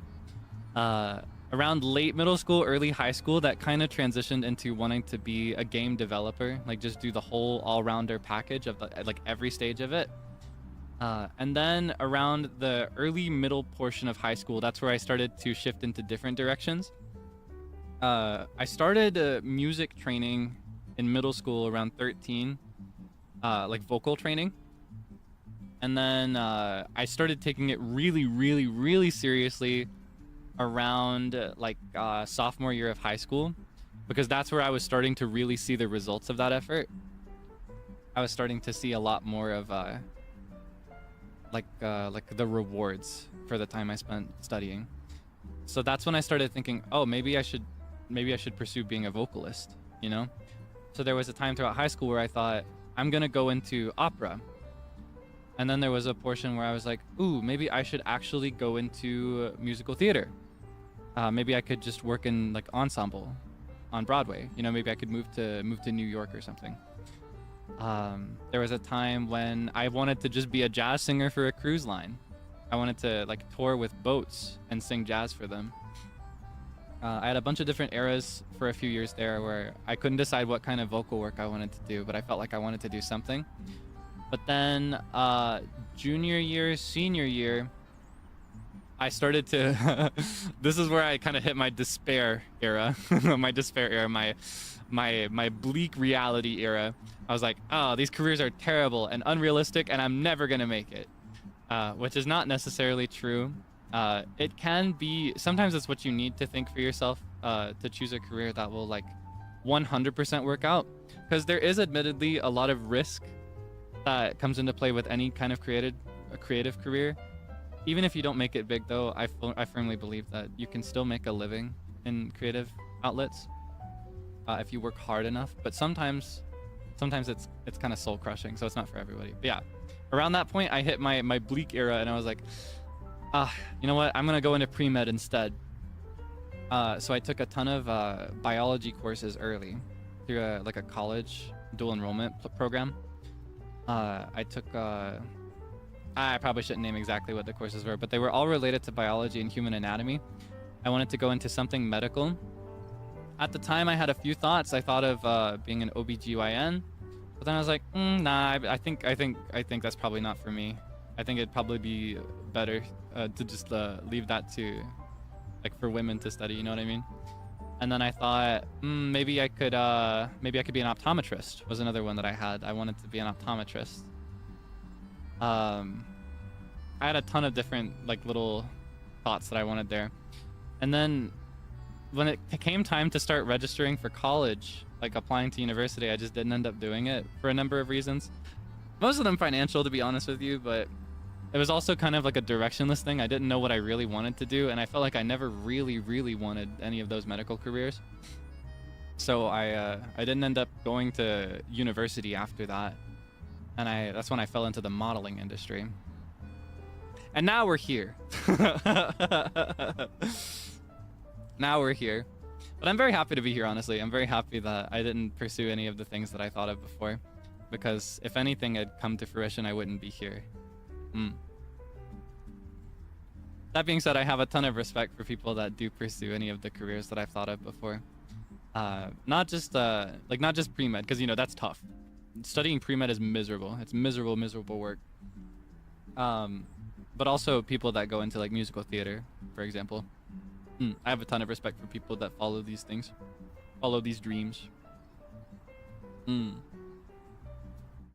Yeah, maybe that little rough background can kind of walk you through, or maybe not walk you through, kind of contextualize some things you might learn about me now, right? Because a lot of those dreams are why I'm able to do the things that I do now, or why I'm interested in the things that I'm into now. Like why I'm into playing video games and into singing. I prefer to talk without something between us most of the time. This is just to give you something to look at and to give us something for like whenever there's dead air, I guess. But I don't know. For me, in a conversation, I prefer to be like 100% tapped in the moment. Nothing else distracting me or the other person. I like to be completely in the moment. That's what I like. But that's just me. And I find that not everybody I've met meshes with that perfectly. And I will say it's not something I hate. Like I'm not complaining. It's more like I'm joking about it whenever I comment on this. Phone at the dining table scenarios, absolutely the same. If we're having a meal, there better not be a phone out. If it's like a super regular thing, like if we're going out for breakfast or brunch every day or every other day, I guess I'll let you like browse social media while we talk. But like, if it's a dinner, that phone better stay in your bag or in your pocket the whole meal. And if you pull it out more than once or for longer than a few seconds, I'm gonna remember it. If it's a meal, we have to be together in the moment. I'm sorry. I can't. I think it's the tackiest thing in the world. I get it. I get, especially when you're like nervous or if it's difficult to hold a conversation. Your cell phone can be a super valuable tool to like bridge that awkwardness and make it a little less scary, and it can give you something to look at, because sometimes, you know, where you're looking matters. People will read into it if you're looking at them for too long or things like that. And I realize it's complicated. I know it's tough for me sometimes, but if we're sharing a meal, I need you to be looking at your food and at my face and nothing else. That's it. That's how I feel. That is exactly how I feel. I don't know if you can relate. And I realize that that may be unreasonable for some people, but that's just my take on life. I like people who can have a conversation. Because I like having conversations. I like to learn things, and I like to... I don't know, I just like to connect. It's so awesome, and I think it's a super cool gift that we have that everybody should make use of. That's how I feel. And for me, that is more of a complaint thing, just to be clear. Because when, you know, if we're on a phone call on Discord and you pull up a screen share, or you start playing a game, or you ask if I want to play a game, that's fine. That's fine. That's just normal. Phone at the table while eating and having a conversation, that's no-go. I'm going to complain about it, and I will tell people about you. I will complain about you to others. I'll be like, no, she had her phone out the whole time, did not have any interest in what I was saying, will never eat with her ever again. That's how that would go. Just to be clear. And I know I'm not the only one that's like this, so you best be careful. But again, if it's like a regular thing, like if we're going out for a casual brunch, or if there's a big group of us, I guess it's okay. Still would prefer that it doesn't happen, but that's just me. That's just my standard. I realize that I may have been raised differently than a lot of people. But that is how they do things in Kokiri Village. If you pull out your phone at a meal, you are going to be excommunicated. Like they're not gonna take that. You can't do that. That's so tacky. That is such a tacky thing to do. And I agree with it. That is one of the silly standards that I've been raised with that I fully agree with. Excommunicated is an exaggeration, to be clear, but they will raise an eyebrow at you, and they will mention you in their next conversation. Like, she was too busy looking at her phone to have a conversation with me. She's always on that phone. I don't know, it reads socially, it reads as distant and not interested, is how it reads, unfortunately. Again, I get it, right? I understand that it's a way to kind of deal with the awkwardness of the situation. It can help dull the blow a little bit. It can make it easier to focus on what you're saying sometimes, even. It can like help the conversation to have something in front of you. I get that. I've been there, and I relate to it in certain contexts, but no, I can't do that at a meal. I'm sorry. Especially if it's a nice meal. Like if we're paying good money to be there, if it's a special occasion, I need you to lock in. I need us to relish this moment, you know? That's how I feel. Yeah, some people definitely do not see it that way. There are a lot of people that will spend a meal like browsing on their phone. Again, I get it, but that's not how I feel. I think if you want to browse on your phone, then I guess we could have just grabbed fast food and ate outside somewhere. So it could come down to raising, like, the way you're raised with communication and stuff.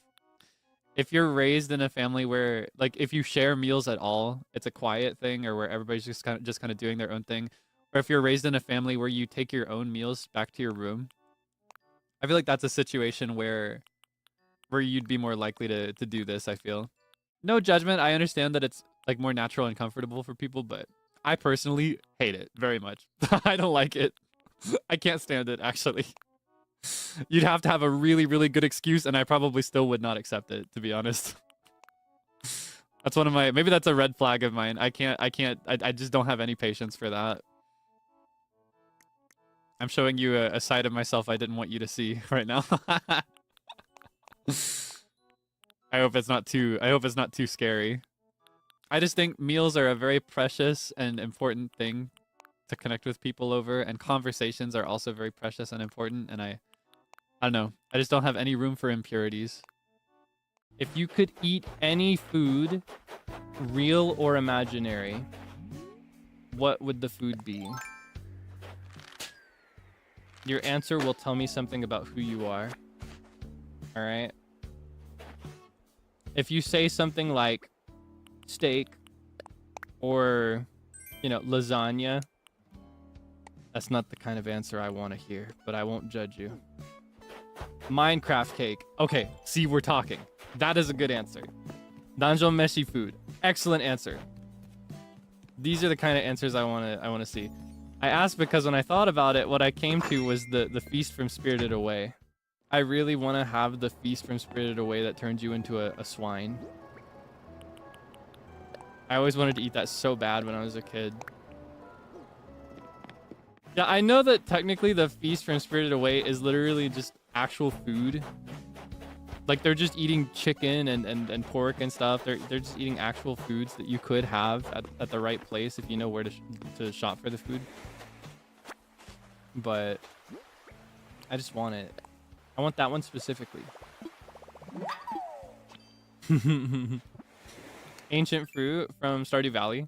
That'd be pretty good. I see your ancient fruit and I raise you sweet gem berry. I want to eat sweet gem berry or star drop from the same game. What does it say about the personality? Nothing good or bad. It just will tell me it'll tell me a couple things. There's a type of personality that you can have where you will answer very literally. You'll just, you know, you'll just name a food that already exists that you could have any day. You know, there are people that will hear that question and will answer with something like 3-layer mac and cheese. They could make that at any time. And then for the people that answer in a more adventurous way, that will also tell me something. If you're saying something like, I want to try this really tasty food that is not actually real, that's one thing.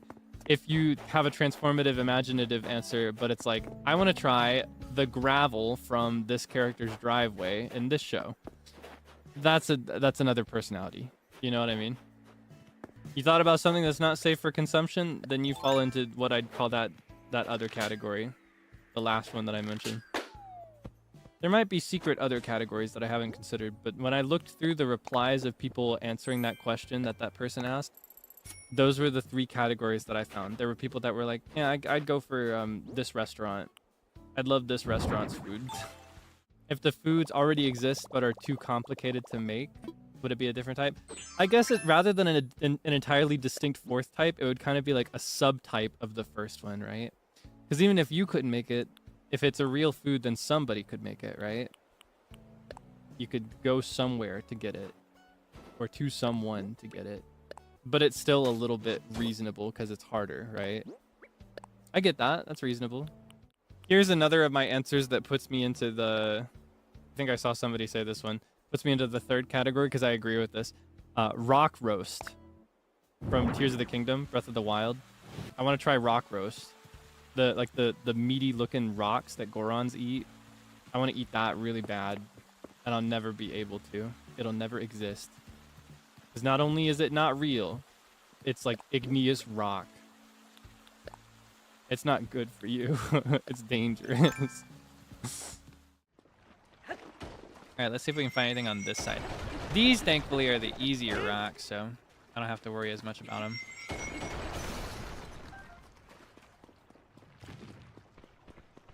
However, that's only the case when I've actually got rocks to work with. Is there by chance another rock sitting around? There we go. Thank you. Nom nom nom nom nom.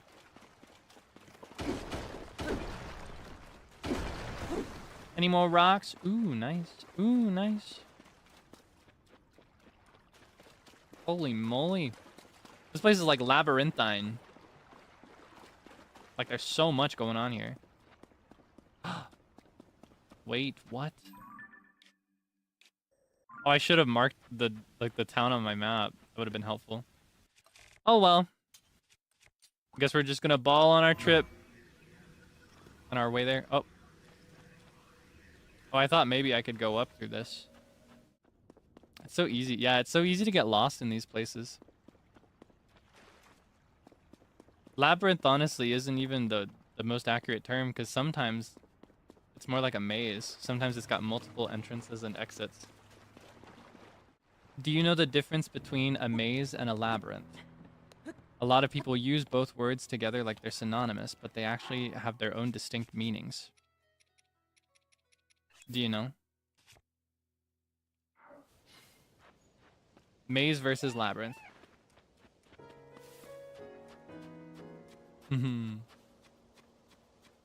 A labyrinth has it's a single entrance and exit. Like they're both the same. It's just one opening for a labyrinth. So a labyrinth usually will be like a circle, spiral type shape. It could take a different shape. But the idea of the labyrinth is that it leads you to a center, and then you have to go back or go another way to go back to the entrance where you started at. Yeah, a labyrinth, you go to a center and then back out. A maze, you travel through it from one place and exit at another new place. There's like a separate entrance and exit. That's the difference between a maze and a labyrinth. So as a result, they don't have to take these shapes. For example, there could be a circular maze or a square labyrinth, but as a result, most labyrinths are circular with a spiral shape, and most mazes are square with like a big jagged assortment. What kind of goals should we set? Let's think. What do I want to do? Improve Japanese is a huge one. That's a huge one. I gotta do that. Improve Japanese. I need to improve Japanese. More covers. That's a really good one. More covers. Oh my god. I remember when we were trainees, I was like, I'm gonna do a cover every month. He has no idea. Does he know? I want to do some solo covers. I want to do some duets. Maybe a couple group covers would be nice. I want more covers. More music.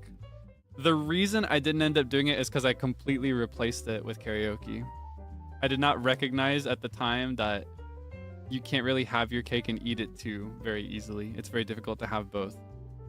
And I just love karaoke so much, so I was content to just do karaoke every other week instead of dropping covers.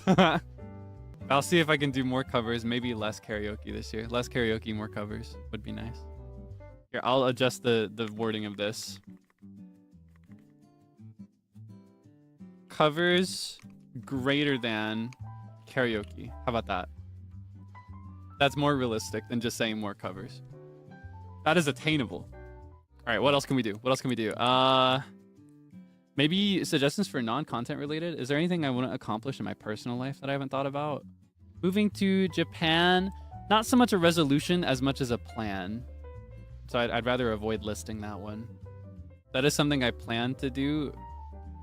I don't know about setting it as a resolution. I think resolutions are more like things to work towards rather than active plans. It's like a goal. Not quite wishful thinking, but like usually something you hope to change or improve about your life or about your work or whatever is my idea, my understanding. I'd prefer to avoid listing single event milestones rather than a past, like an active long-term change. You know what I mean? That's what I'm looking for. I'm looking for active long-term habitual changes for resolutions. I think those are a bit more realistic than like a single, I want to do this thing one time. Is the kind of resolution I'm looking for.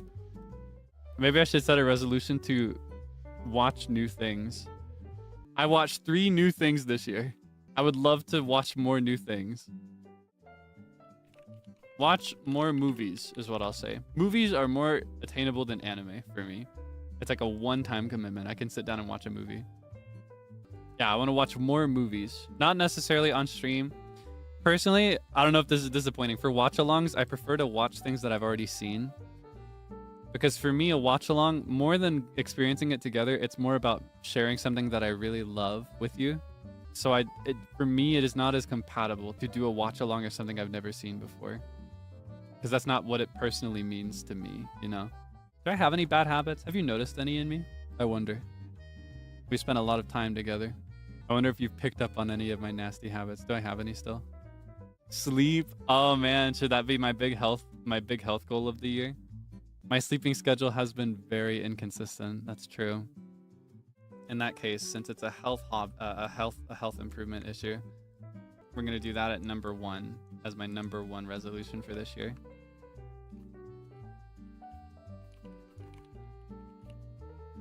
Sleep more consistently. And I agree, because, you know, sleep is super important. Sleep determines how well you're going to do basically everything. Sleep impacts your dietary health. It impacts your vocal health. It impacts everything. Sleep is like first thing you have to do right. And I'm not doing it right. So it kind of sets me up for failure everywhere else. And I make it work for me, but how long can I keep that up? You know? It'll catch up to me if I don't intervene now while I'm still young. I'll make that a priority this year to put sleep over progress when necessary. Travel would be really nice. That's one that's come up a bit. I do want to travel a lot more in general. But how much can I travel this year? This year could be a year of travel. I could set a goal of traveling like maybe 3 or 4 times. Just travel once per season.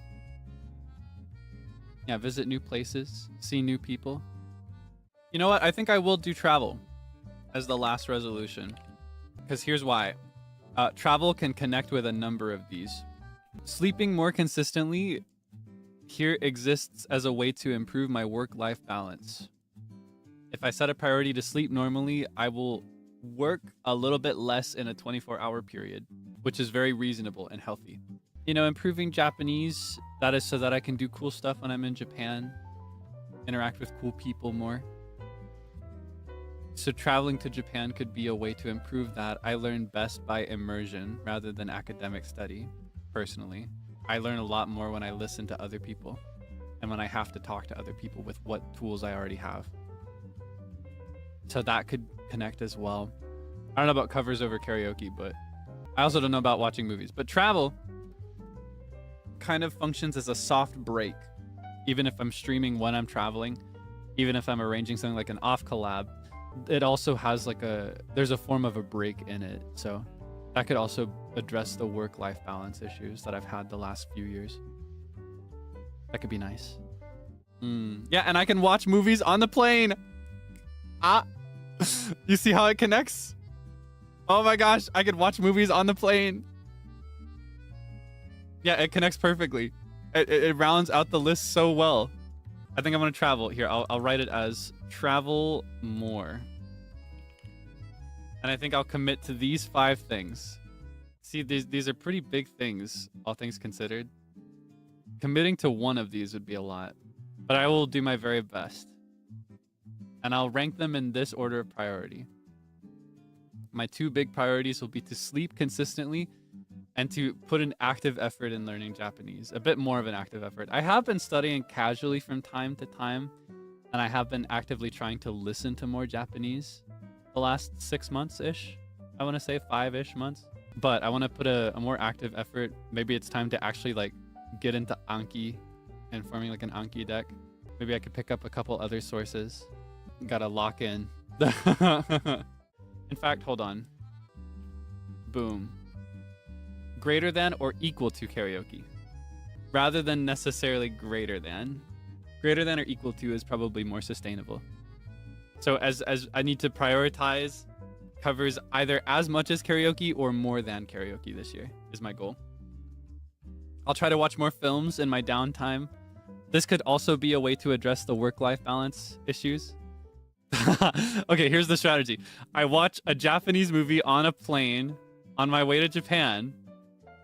I take a nap like on the second half of the flight, and then when I arrive, I do a full cover of the theme song. That way we can do everything. We can hit all 5 if I do it that way. I take a flight to Japan. I watch a Japanese movie on the way there. I sleep the rest of the way. And then I do a cover of the theme song. That's a good idea. I've spoken these publicly, so you know what my goals for this year are.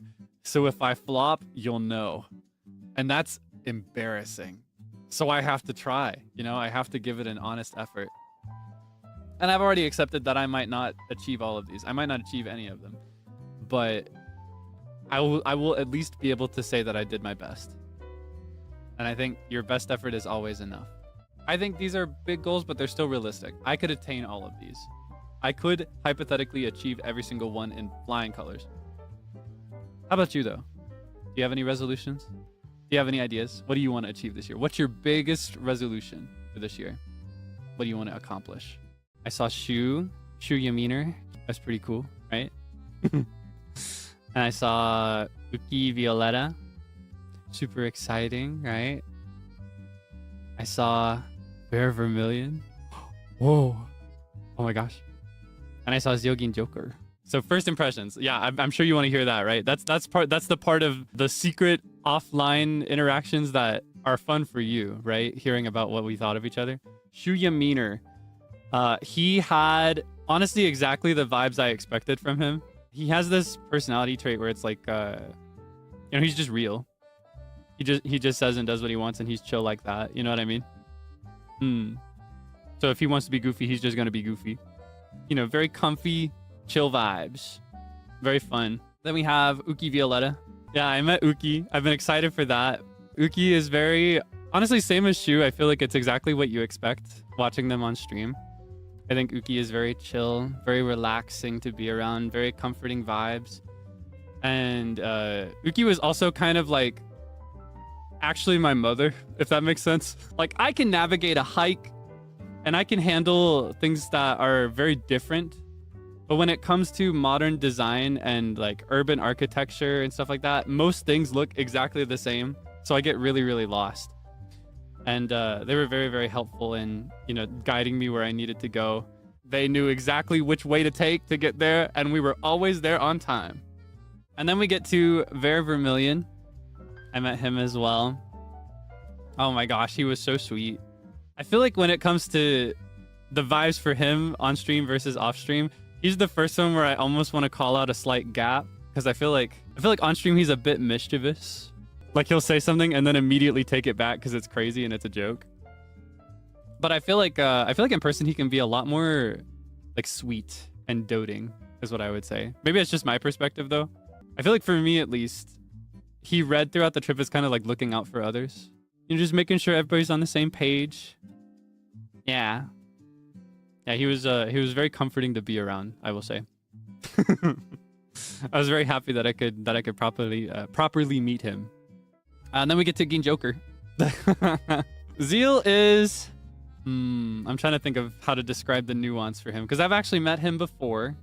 The way Zeal is in a group of 2 or 3 is one thing, but the way Zeal is in a group of 4+ is a very different thing. Do you know what I mean? And I think you may witness the same in on-stream collabs. Yeah, I feel like when the group number gets bigger, he's more of a listener than a talker. You have to kind of keep an open ear to see when he's going to chime in a good joke. So yeah, we go to this escape room, and it was very puzzles oriented. You had to put things in specific places and do things in specific orders, and all this would like unlock a door or open a mechanism, unlock like a chest that has an important clue in it. I pull this Bible off of a bookshelf that is covered in books that will not open. They've been glued shut. And there are like 12 books on this case. I check every single one. None of them open except for the Bible. This Bible is obviously important. Like, it had to have been important, right? Because it's the only book that opened. It was the only one that opened. You could flip through the pages and it was the only one like that. The rest of them were sealed shut. So they were obviously like, you know, dead end, no clue there. At least in the pages. So I'm flipping through the book the whole time.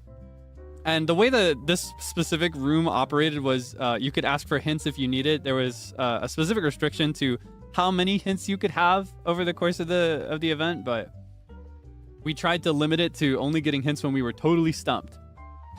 And we ended up getting the hint for, you know, the first big thing, and we just kept going from there. And then near the end, it's revealed that there was a big spread. There was a 2-page spread where written over the pages in blood, it was like, do this thing. Like it said very clearly what the next step was. But that was the clue that they got in the beginning from the game master. They got the clue for free. I worked so hard for it, but it was already done. Yeah, let that be known. It was not something they figured out on their own. They got a clue for free. They cheated. I spent basically that entire game flipping through that book, trying and failing to find anything of importance. And by the time it was revealed, it was too late to be useful. Yeah, I was no help in the escape room, but it was very fun. And we cleared it. We won. We got out. We escaped the room.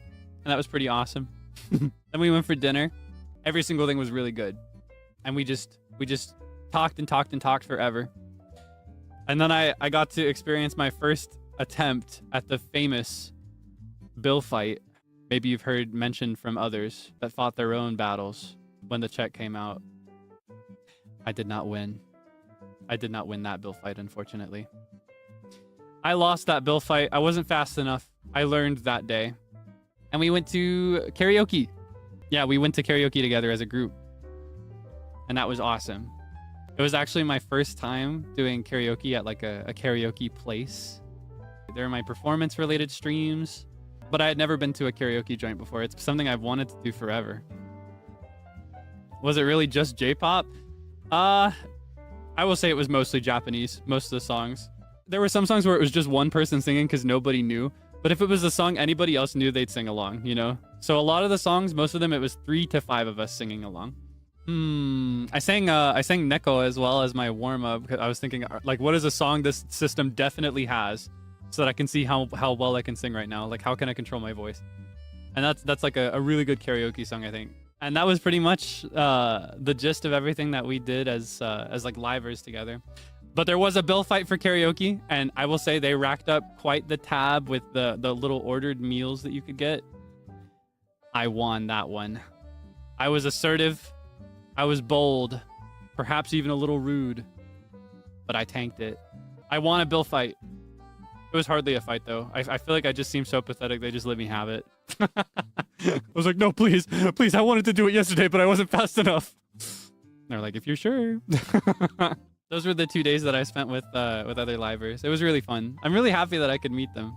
I want to meet everybody eventually. Summer is my favorite season to like be in and to like experience and all the things you do in summer. But everything about fall, like thematically and aesthetically, so nice. Virgo, no, I'm Scorpio. Are you surprised? Does it suit your preconception of my personality? Just kidding. I'm actually a Cancer.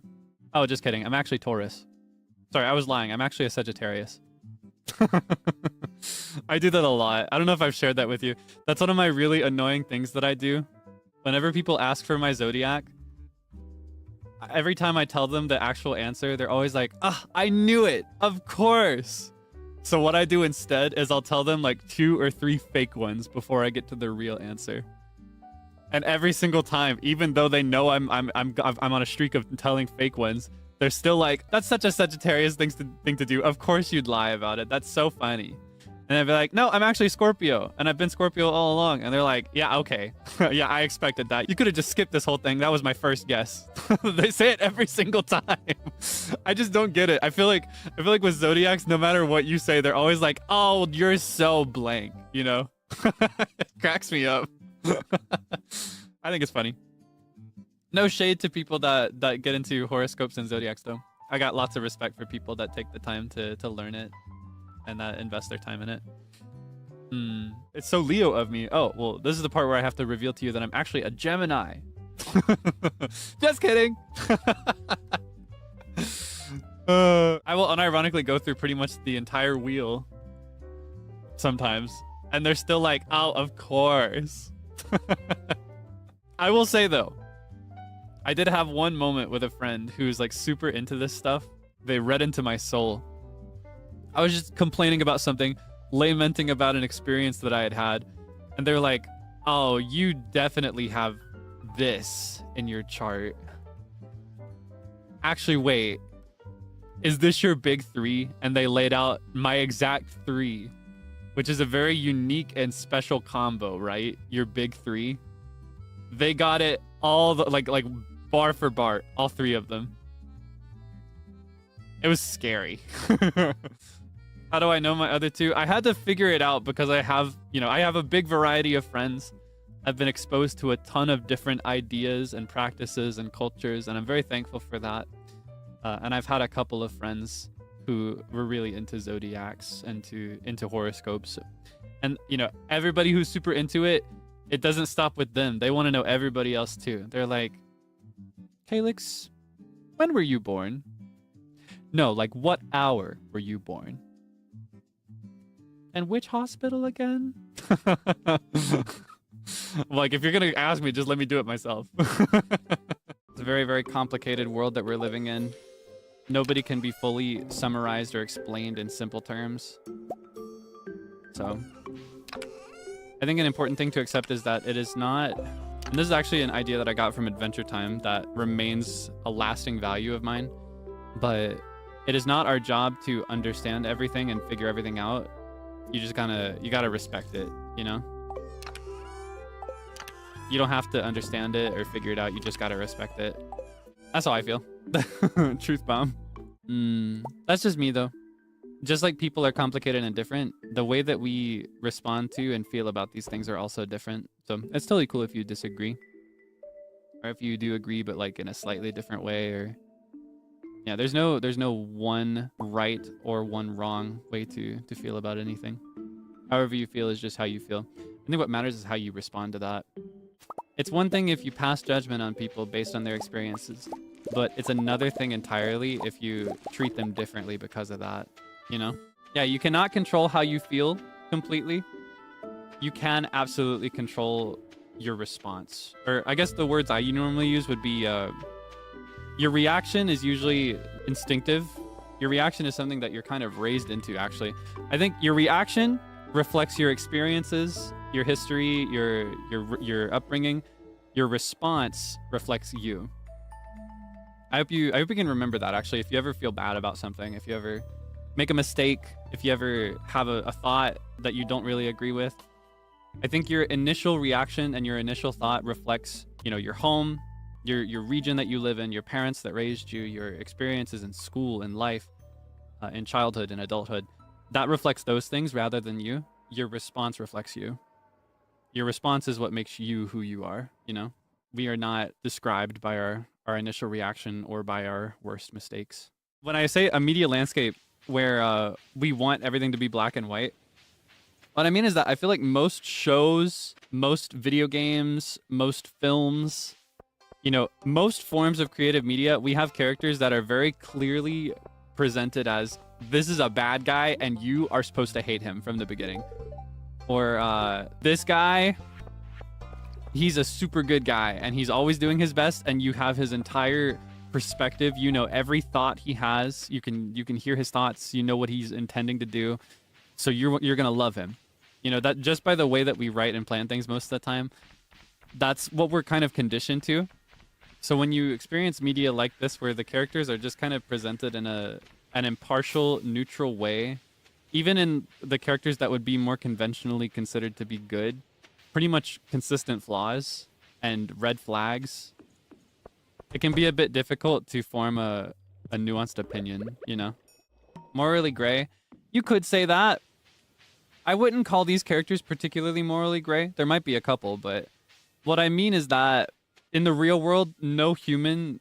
Here's how I'll describe it, because I mentioned black and white.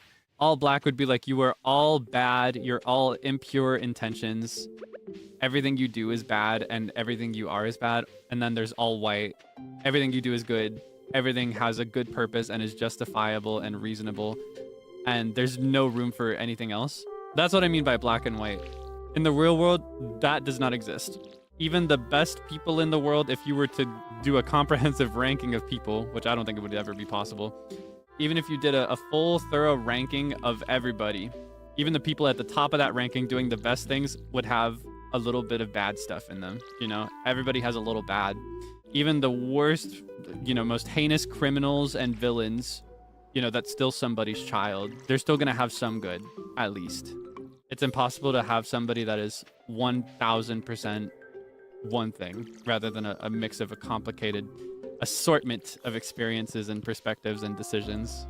And like I said, at the end of the day, I think most people are just doing the best they can. Their best might not always be what everybody else needs, but people generally just want to give it their best effort. At least, maybe a more realistic way to put it would be do whatever makes the most sense for them at the time. Yeah, being nice does not necessarily mean being good. Being good does not necessarily mean just being really nice all the time. These are very different ideas. Yeah, people are just very complicated, and that's something that I really like about this game, and something that I love discussing with you about this game. And to be clear, if you disagree, I think that's a good thing. I think it is good to disagree with people. I think disagreement can open the floodgates to deeper and more like a more comprehensive understanding of most things. I think discussing it in the context of video games kind of gives you some safety perspective, almost some like it's kind of like experimenting with these ideas as they apply to real people in a way that is safe and free from consequences, you know? Like if you pass really strict judgment on Elliot here, if you're like, that is a sicko who lives in a creepy little cabin and I don't like him, at the end of the day, he's just an imaginary character, so like he's not gonna get hurt by that. You know, this doesn't hurt anybody. Now, it might hurt somebody in the real world who lives exactly like him or acts exactly like him. That might hurt their feelings a little bit, but at the end of the day, you can say whatever you want about these characters, you know? It's just a simulation. Do you know my cardboard doppelganger who I pull out whenever I don't want to do my job? I think I got him over here somewhere. Have you ever seen the both of us on the screen at the same time? Oh, he's over here. He's over here. Here, let me... Whoa, look at this guy. He looks just like me, doesn't he?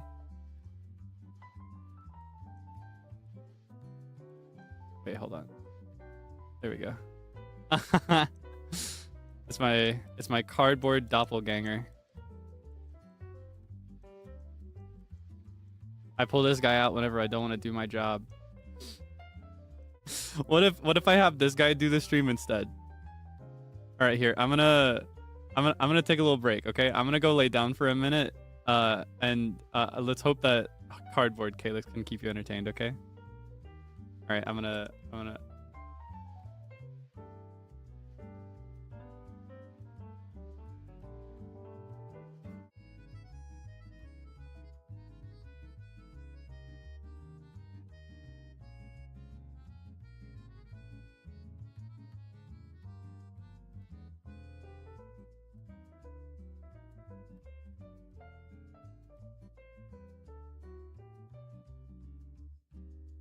You aren't having too much fun, are you? I don't want you to be entertained by this guy. I want you to think he's boring. I want you to want me instead. Wait, no, don't give this to him. What the heck? He's just standing there. He didn't do anything. What the heck? What the heck is this about? Huh? What do you mean he's funny? He didn't tell a single joke. This guy isn't doing anything. This guy's a sham, is what he is. No way. No way. No. All right, you know what? You get this guy for today instead, if this is how you feel. If you are truly so entertained by him, then I'll just leave and I'll never come back. Cardboard. Okay. Now you've done it. This is what you get.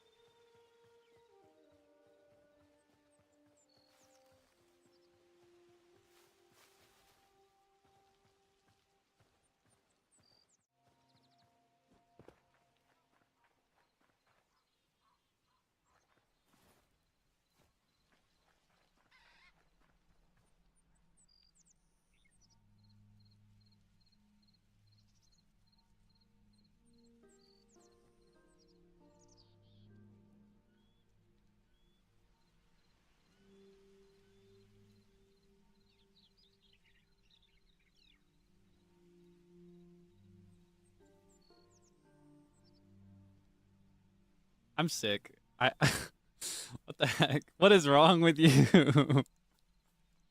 Why? I don't get you at all. Not even a little bit. You talk about his humor, you talk about his joke. He's not telling any jokes. He's not saying anything.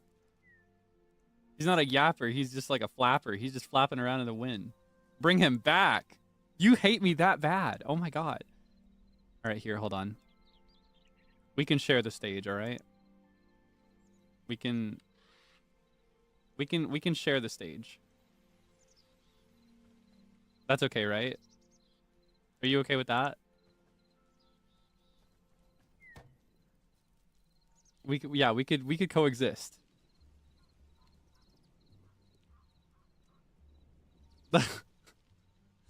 You like the left one?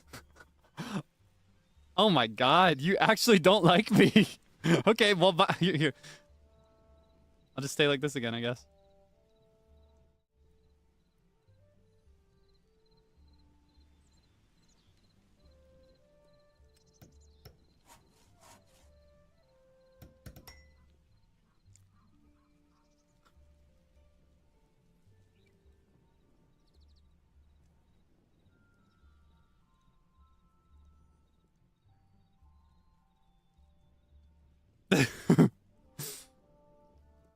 Come on, you cannot be satisfied by this. It is an absence of content. There's no commentary. There's nothing. He's just a cardboard cutout. Like there's nothing for you to do with this. I just don't understand. Interrupted his story. He wasn't even talking. He can't speak. I don't understand you at all. When I read a book, do I hear a voice reading it in my head? Is it my voice or someone else's? So when I read a book, the narrator is usually me in my head. It's usually my voice. And then the other characters, I kind of assign them voices. And what's kind of funny is sometimes if a character reminds me of somebody I know, I will imagine that person's voice. And I actually have this pretty nifty ability. I can imagine anybody's voice saying anything. Like anybody I know. Even anybody I don't know. I can imagine Finn Wolfhard saying pizza on pineapple 10 times right now. I'm hearing it. Like it's in my head. And where this gets useful is that I can also hear anybody who sings. I can hear them sing something that they've never sung before. Within reason. There are some limitations. For example, I would struggle a little bit if I tried to hear somebody who sings in one language. If I tried to imagine them singing another language, that's a little difficult. But otherwise, I can imagine somebody singing something that they've never sung before. And where this gets useful is when I am doing scripting and line distribution in group songs, especially for By the Beat. Because I tend to take the lead on most of the organization for any music stuff that we've done so far. Whenever we have like a live event, things like that, I just naturally fall into that spot of taking care of most of the scripting and everything. And when I do it, I do actually hear them in my head singing the line. And that's how I'm able to ensure that it sounds good without actually having them sample it for me. Is that the default? I don't know, because I've brought this up, and I find that not everybody can actually do this. I find that whenever I've explained this to people in the past, some people have been very surprised. They're like, ah, man, I wish I could do that. That'd be so convenient.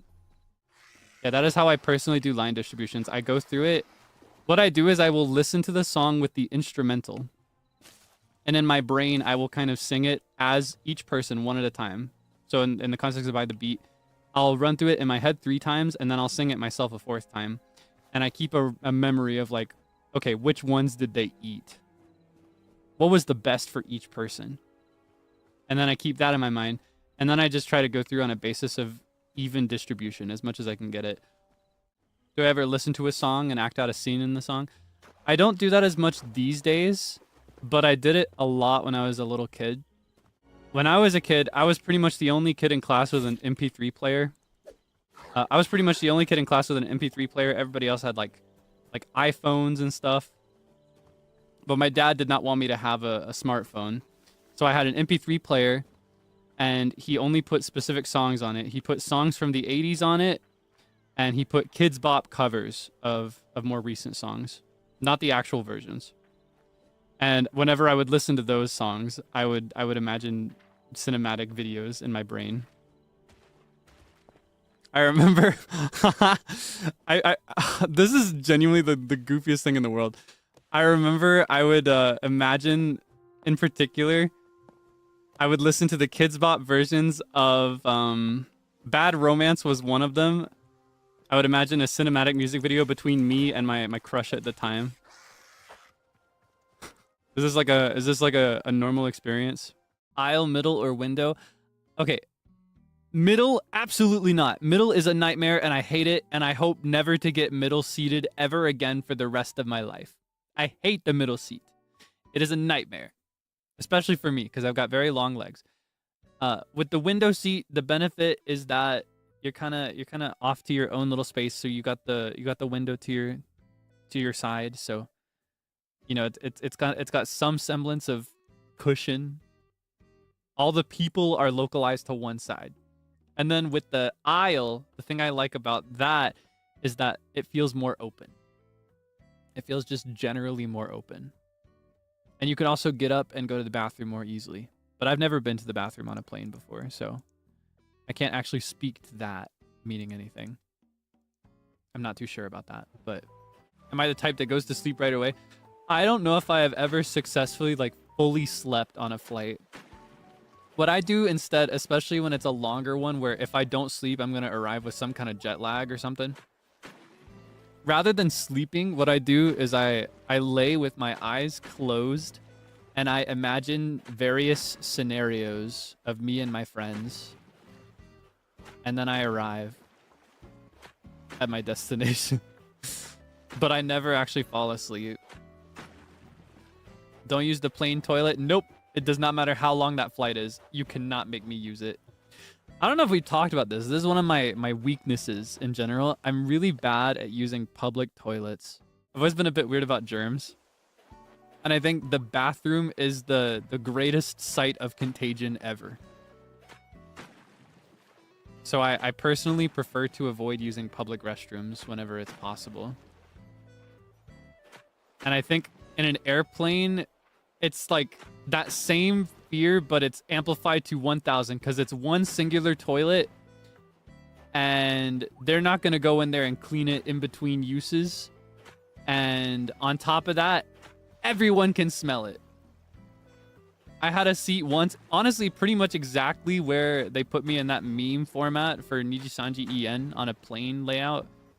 I had a seat just like that once, exactly where they put me.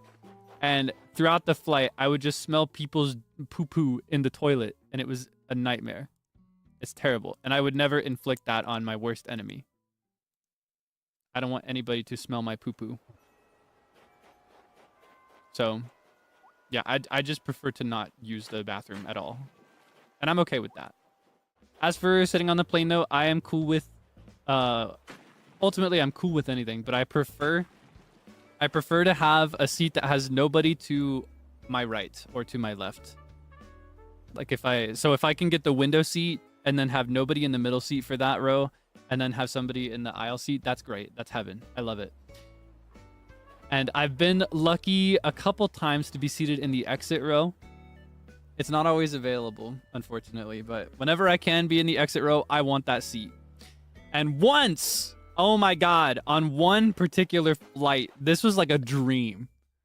I felt so wealthy on that flight. There was one flight I had where I was on the exit row, but specifically that one seat on the edge of the exit row where there's no seat in front of it because that's where the door is.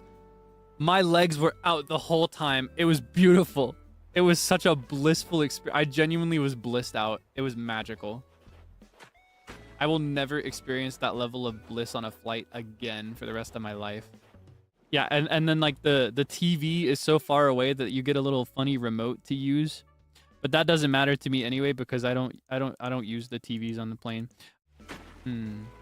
What else is there to do on a flight? What else is there to discuss about a flight? I feel like that's pretty much everything to do with my personal habits. Oh, whoops.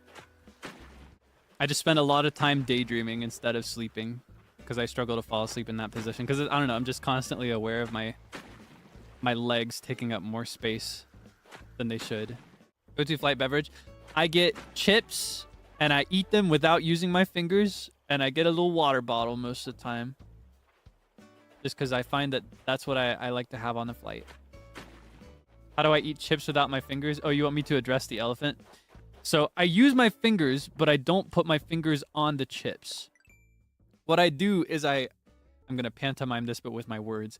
I open the bag, and then I fold it into like a little funnel, and I almost drink the chips. Does that make sense?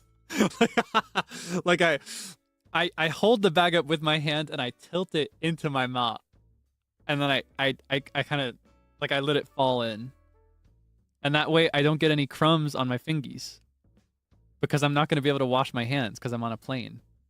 Wet wipes, tissues, yeah, those are very helpful, but to tell you the truth, I just don't really think to pack those in a way that I could pull out on a flight. I do bring them with me when I travel. I pack disinfectant wipes, but I never think to put them in my bag that I carry with me as I go. What I end up doing is I'll end up putting it in my case, and then I transfer it from my case to my coat once I've reached my destination. And then I just pull it out of my coat every now and then. Kind of like candy. You know, like when old ladies will give you the little candies? I'm kind of like them, but I just pull out little alcoholic wipes. And even then, when I've had a meal that's gotten my fingers really dirty, disinfectant wipes just don't do it for me. I need running water and soap. So even if I did have it, it would not be enough. It would be like a bandage over a flesh wound to me. I need more than that. I can't, like, it's not enough for me. I need deeper penetration than a wipe is gonna give me. You know, I need hot, forceful running water. Otherwise, I'm just gonna feel gross. That's maybe a me problem, and I'll accept that. I know that my standards when it comes to things like germs are just generally uncommon and a little weird, and I'm okay with that. Could you imagine if that's how that worked, and you had to have perfect pitch in order to speak Chinese? That would actually be pretty cool, like a language that is tonal but in a musical sense. A pitch accented language to an extreme of communicating a different thing based on the notes in an octave. That would be pretty bananas. So like every single possible word has so many different meanings depending on what note you sing it on. Maybe even more if you also assume that every speaker, or I guess singer, has more than 2 octaves that they can sing with. That'd be pretty crazy. You could communicate so much in so few words that way. Sing in more languages? Yes, actually, I really want to, because with you may remember I did Desafinado recently, which is a Brazilian Portuguese bossa nova track. I did not know any Portuguese at all, and I did a really quick crash course on the phonemic inventory a week before the karaoke stream so that I could sing that song because I really wanted to. And at some point in the future, I really want to do a set list where that is every single song. You know, like every single song is a language that I don't speak and that I don't know how to sing in. And then I can give you my botched attempt at singing it, even though I am unpracticed. Because I don't know, ultimately, even if I don't do it perfectly, even if my pronunciation is off, even if my phrasing is weird, I know that it means something to the people that speak it and don't often hear it in some of their favorite things. So I do want to try and do more in the future. Yeah. Naturally, there is no way that I'm going to get every single language in the world. So there's a very strong chance that I'll never sing or say anything in your language, but I would like to try at some point. I don't have nearly enough time to learn languages, but the least I can do is to learn the building blocks of a number of languages. Learning the basics of a language is super easy. Like how to read a language out loud without knowing what any of the words mean. That's easy. I feel like anybody can do that if they know how it works. It just takes a little practice. Pronunciation in Spanish is good. Thank you. Oh my gosh. Now that one I practiced a lot. I'm rusty with Spanish because it's been a long time since I studied it, but when I did study it, I studied it really actively for a number of years. And I think at the time I last spoke it actively, I was pretty good. Now the most I can do is pronounce it. I can't really speak fluidly. I can't form sentences quickly enough to talk out loud. I can understand a good chunk of what people say to me now, but not nearly as much as I could then. and I've forgotten a lot of the vocabulary, so I can't read as much as I used to either. I used to be able to read and write whatever I wanted, though. I tested really high, specifically for reading and writing. Portuguese was nice. Thank you. Thank you. That means a lot to me. Except not too much, because again, I only had a week of effort in that one. Portuguese is confusing for me. I'm going to be honest, because I studied Spanish. Because Portuguese looks like Spanish in writing, but every single reference that I found for how it's spoken out loud, it doesn't sound like Spanish at all. It sounds so different. It sounds like if Spanish and French had a baby. That's what it sounds like to me. And so whenever I would look at it, especially when I was reading over the lyrics while singing it, there were some words where I would see it and I'd be like, oh, I know this word. This is this word in Spanish. And I'd subconsciously pronounce it that way, even knowing that it's not supposed to be said that way. Spench. Spench is pretty good. Yeah, Brazilian Portuguese is also very different from Portuguese of Portugal, like European Portuguese. Just like how like España, like speaking Castilian Spanish of Europe is very, very different than pretty much any Spanish that you'll find in Central or South America. And then like even within Central and South America, Spanish is very, very different depending on the country. Pronunciation is actually pretty consistent across most of South America, I will say. But what's really, really different is the slang. Something that is like a super casual slang term for like your brother, like, oh, hey, bro, in one Spanish-speaking country. You'll go 1,000 miles north, and that is the most devastating, evil, disgusting slur you could call another person. It is kind of crazy. And kind of tying it back to what started this whole linguistics conversation, I understand that it's actually the same with Chinese. Because China, it covers such a wide area, physically speaking, geographically speaking. You know, it's such a huge place with so many people.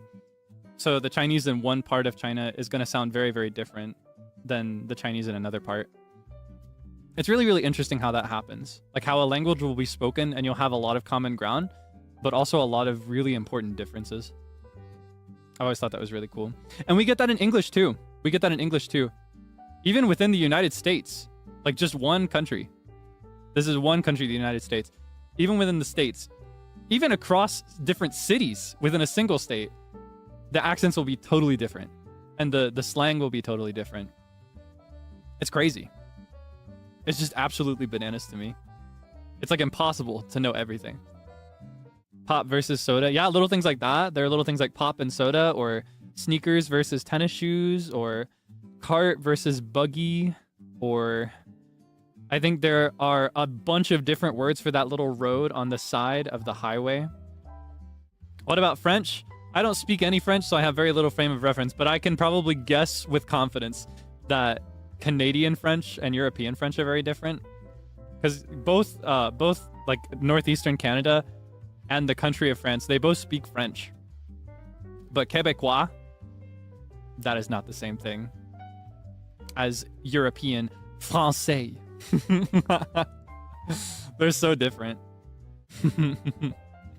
Eh? Even within Quebec, it sounds different. Oh, wow. And within France, Parisian is different than countryside. Yeah, honestly, that might be true of any country, honestly. When it comes to like urban versus rural, like a really developed city compared to a really rural countryside, I think the people will speak differently regardless of the country and regardless of the language. Even with like the British accent, and I say that in air quotes, a lot of people that don't live in England perceive it as one super accent, but it's actually very complicated and very different. Like there are so many different ones that are like close to each other, but still very distinct. I think some even within just the city of London. Accents are really cool.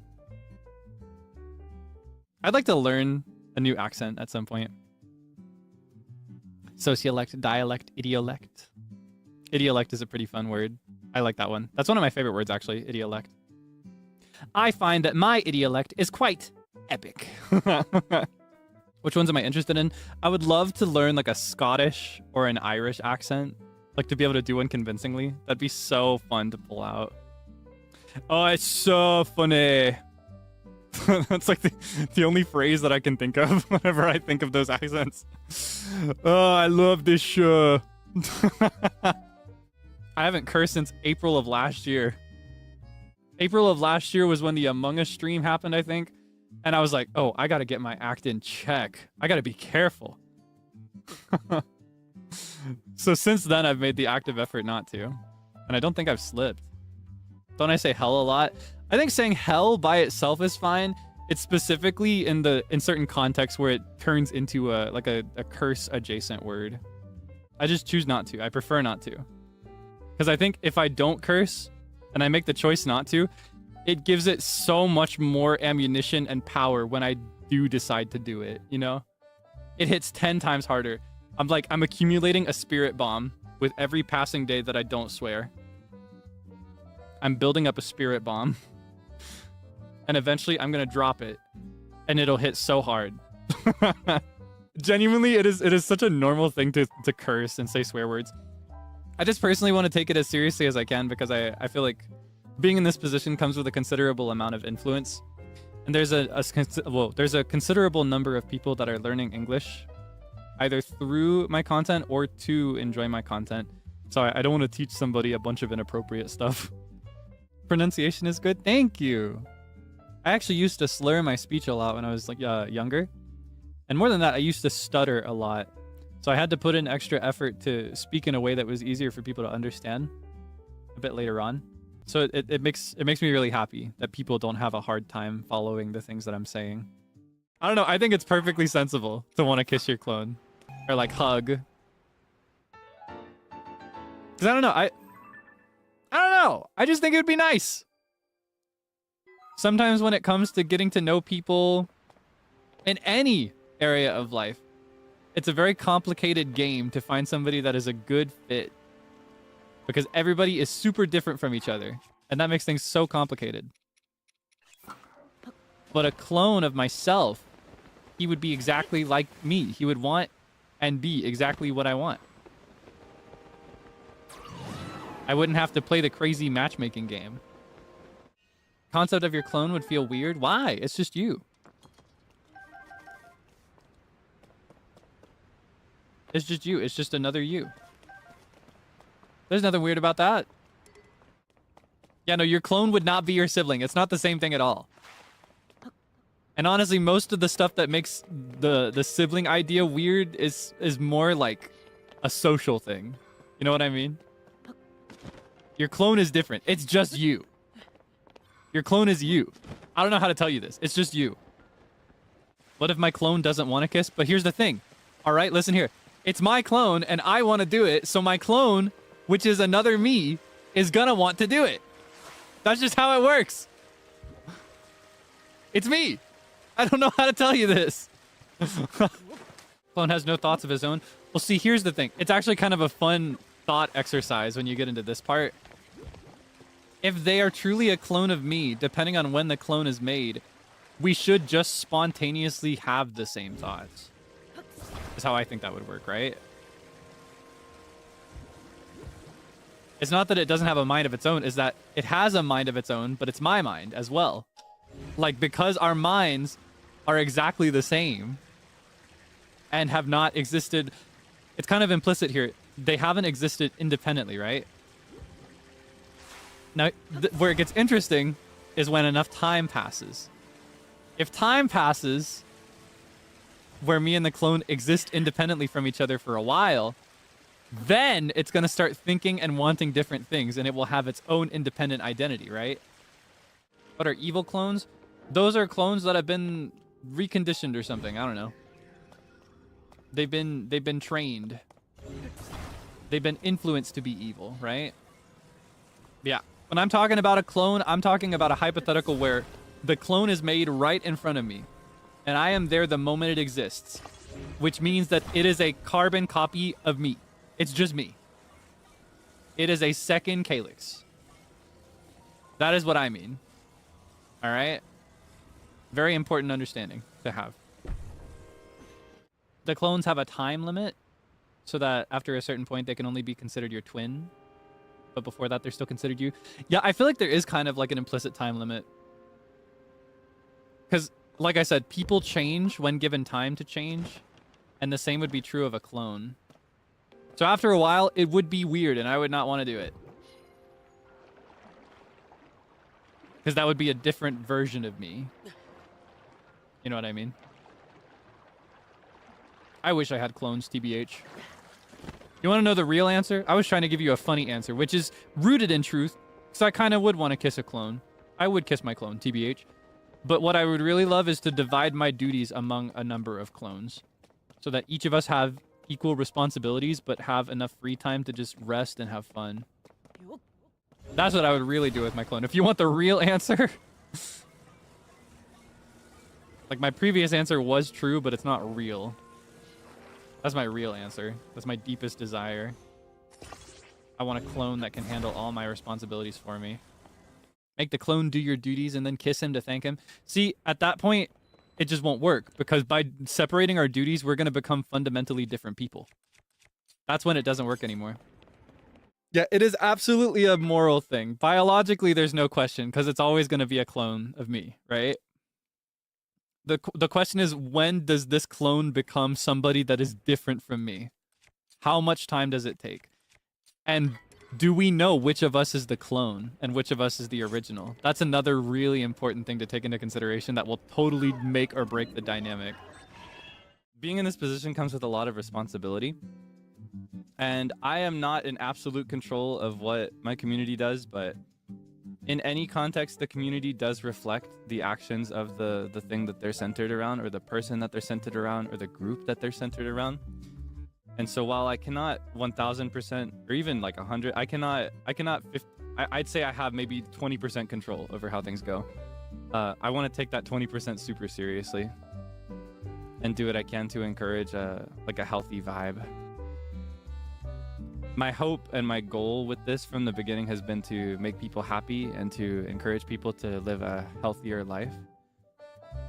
Because I feel like there are a lot of negative influences out there in the world, and I've fallen prey to them myself firsthand. So, and before you say anything, I also think it's unfair and unrealistic to give me very much credit for anything.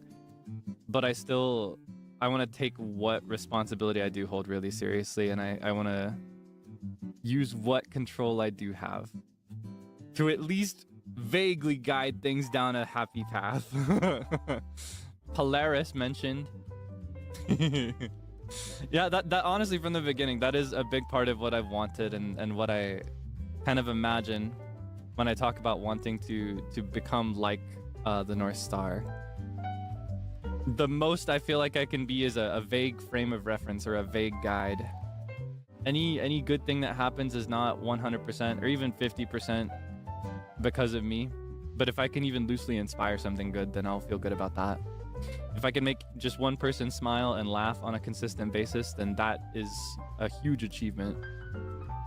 In a world where there is so much negativity and so much misery and so much sadness.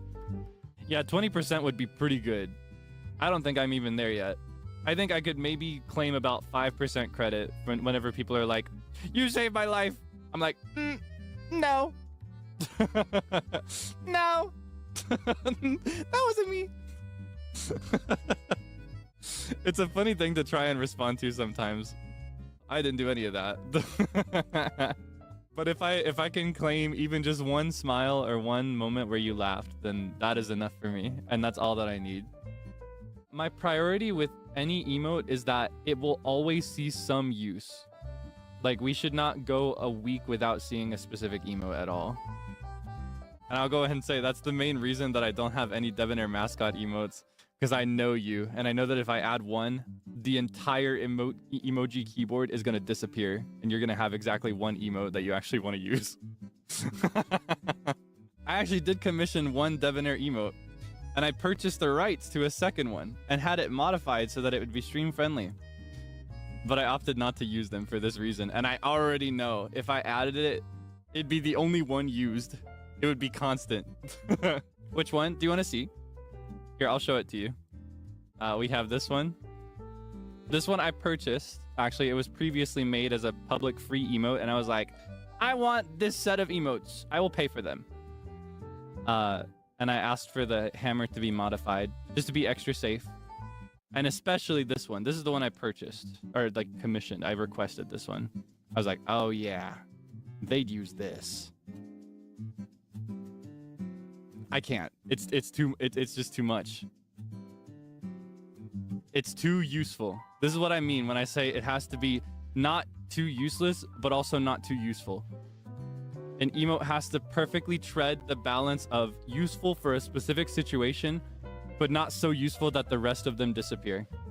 There's a perfectly good one that has the exact same emotion right here.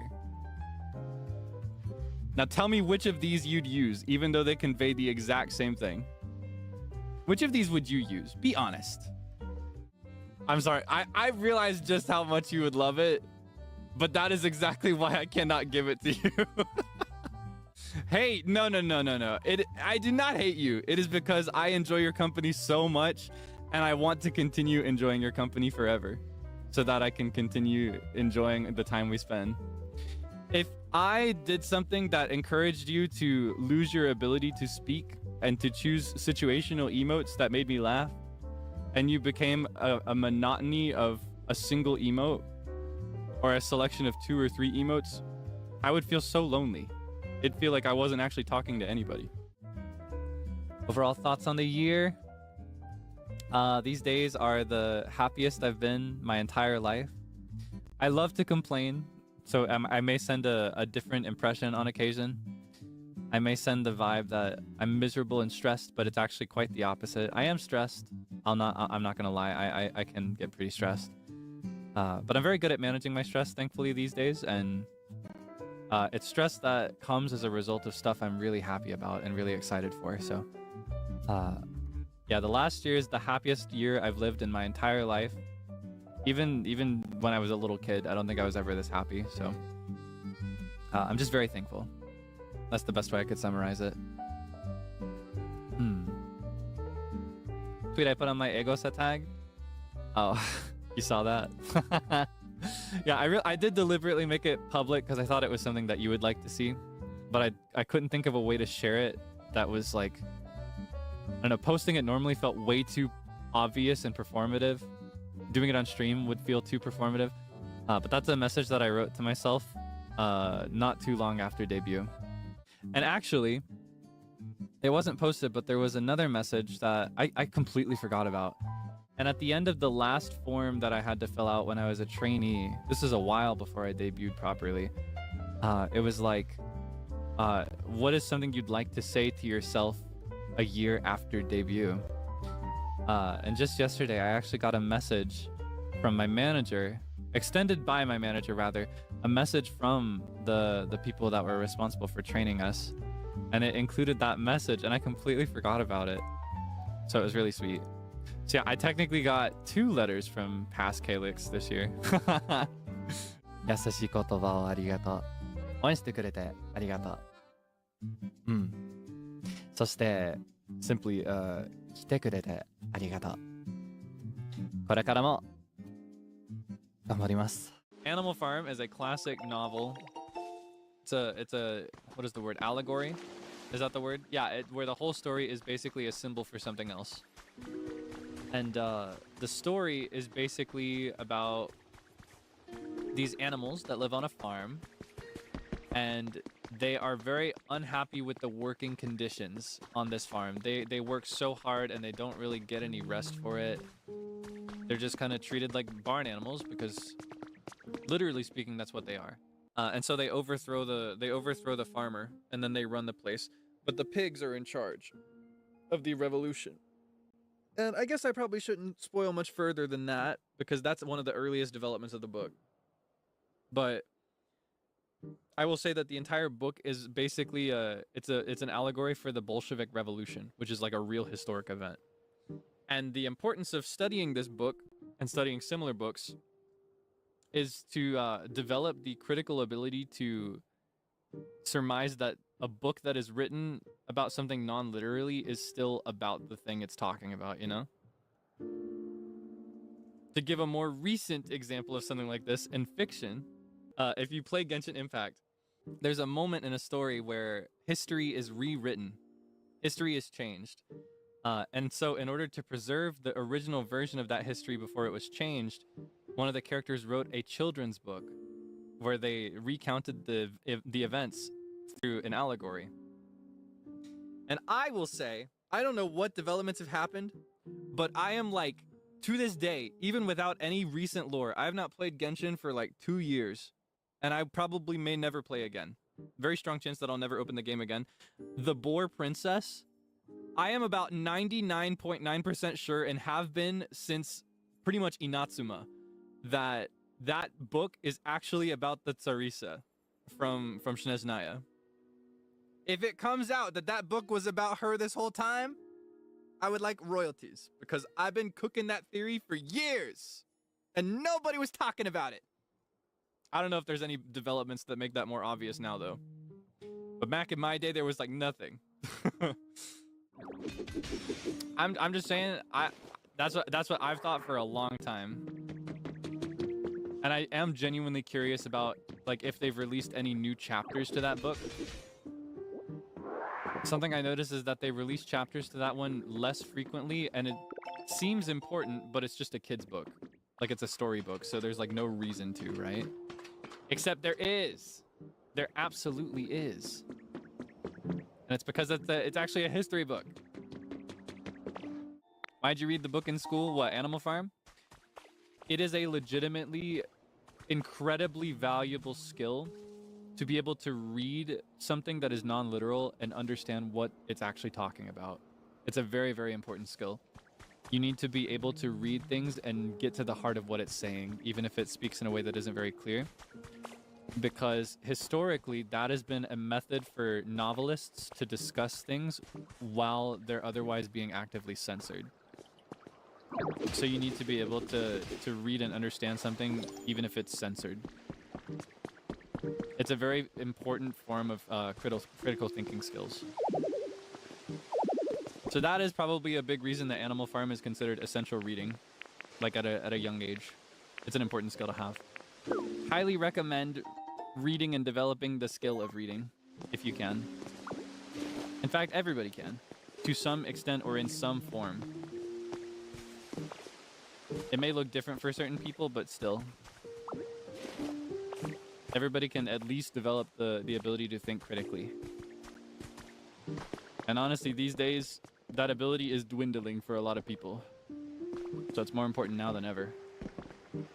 We gotta rely on our own intellect a little bit more, you know? This is orange. It's yellow adjacent though. It's a very yellow orange. We can still look at it, by the way.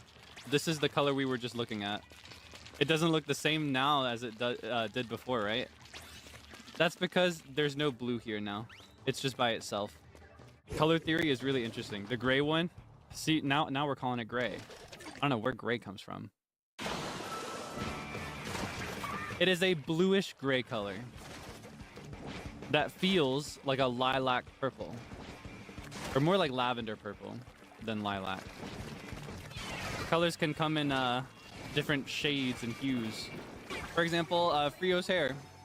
His hair is technically like the textbook name for it. I think even included in official documentation is smoky turquoise, right? Smoky turquoise.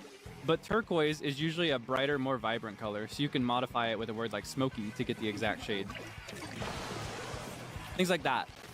Yeah, color theory is very interesting. The colors in a full context of a palette change the way that they look to our eyes. A lot of people think that I have blue eyes, but it would be more accurate to say that my eyes are teal or turquoise. I have more green than blue in my eyes. But the thing is, I have heterochromia, and the outer edge of my eyes, I have like a limbal dark blue ring. And I also wear purple glasses, so that makes my eyes feel more blue overall, even though there's a lot more green in there. I got a question for you. Wait, hold on. Yeah, hold on. Give me a sec. Do you hate me? What color are my eyes? We've talked about color a lot. You can see it more clearly here, right? Are my eyes blue? Do you think they're blue? Yes, you think they're blue? See, I think when I'm not wearing my glasses, they're not blue at all. I just can't see it. I can see why somebody would think it's blue from a distance or with glasses on, but they're so turquoise. Whoa, look at that. That's me. Okay. This is my main eye color. Is this blue? I got a question for you. Is this blue? Do you think this is blue? I don't think so. Now, I'll yield. This, super blue. This here, turbo blue. Thing 1 and thing 2. But this is not blue. This is so much more green than blue to me. All right, I got a question for you. How about this? You think this is blue? Huh? You think this is blue? This is half of my eye. This is so green to me. Like, it's not true green, it's green blue. It's turquoise. It's like turquoise adjacent. I'm gonna put it into one of those hex code websites that tells you the name of a color. And that will determine for us what color my eyes are forever. This might be blue. I just saw it on a color wheel for the first time. Search. Bluish cyan. Also called Northern Lights blue. But listen here, the Northern Lights are what color? The Northern Lights are green. How about this? Does it look blue now? Huh? It's green to me. She'll always be green to me. You kind of agree? Wait, really? Overall blue and no, but listen. This is not an accurate representation because these colors are very small. These colors appear on the outer edge of my eyes. Because those are a very small portion of my eyes, it'd be more accurate to do it like this. I'll give you this. I feel like it should be more like this. But I'm being generous with you. Next to these colors, does that really feel like it's blue? Because I don't think it does. I think it's turquoise. It's like turquoise adjacent. It's like a smoky turquoise. I know my colors. I know I sound like a crazy person, but I'm in the context and with the color theory of this, it's like bluish green or greenish blue. They're not blue. I know what color my eyes are. So this is where it falls on a color wheel. All right? In my mind, this, honestly, I'll give you up to here. This is blue. All right? And this is green. This is mint green. This is the territory of turquoise, cyan, green, blue, blue-green. It's like a seaside, salty ocean water green. It's like a like a shallow ocean water green-blue. Agree with that, but it's mostly blue? Okay, but it's not blue, is the thing. It's not just blue. It's not blue. It's blue-ish. Aquamarine.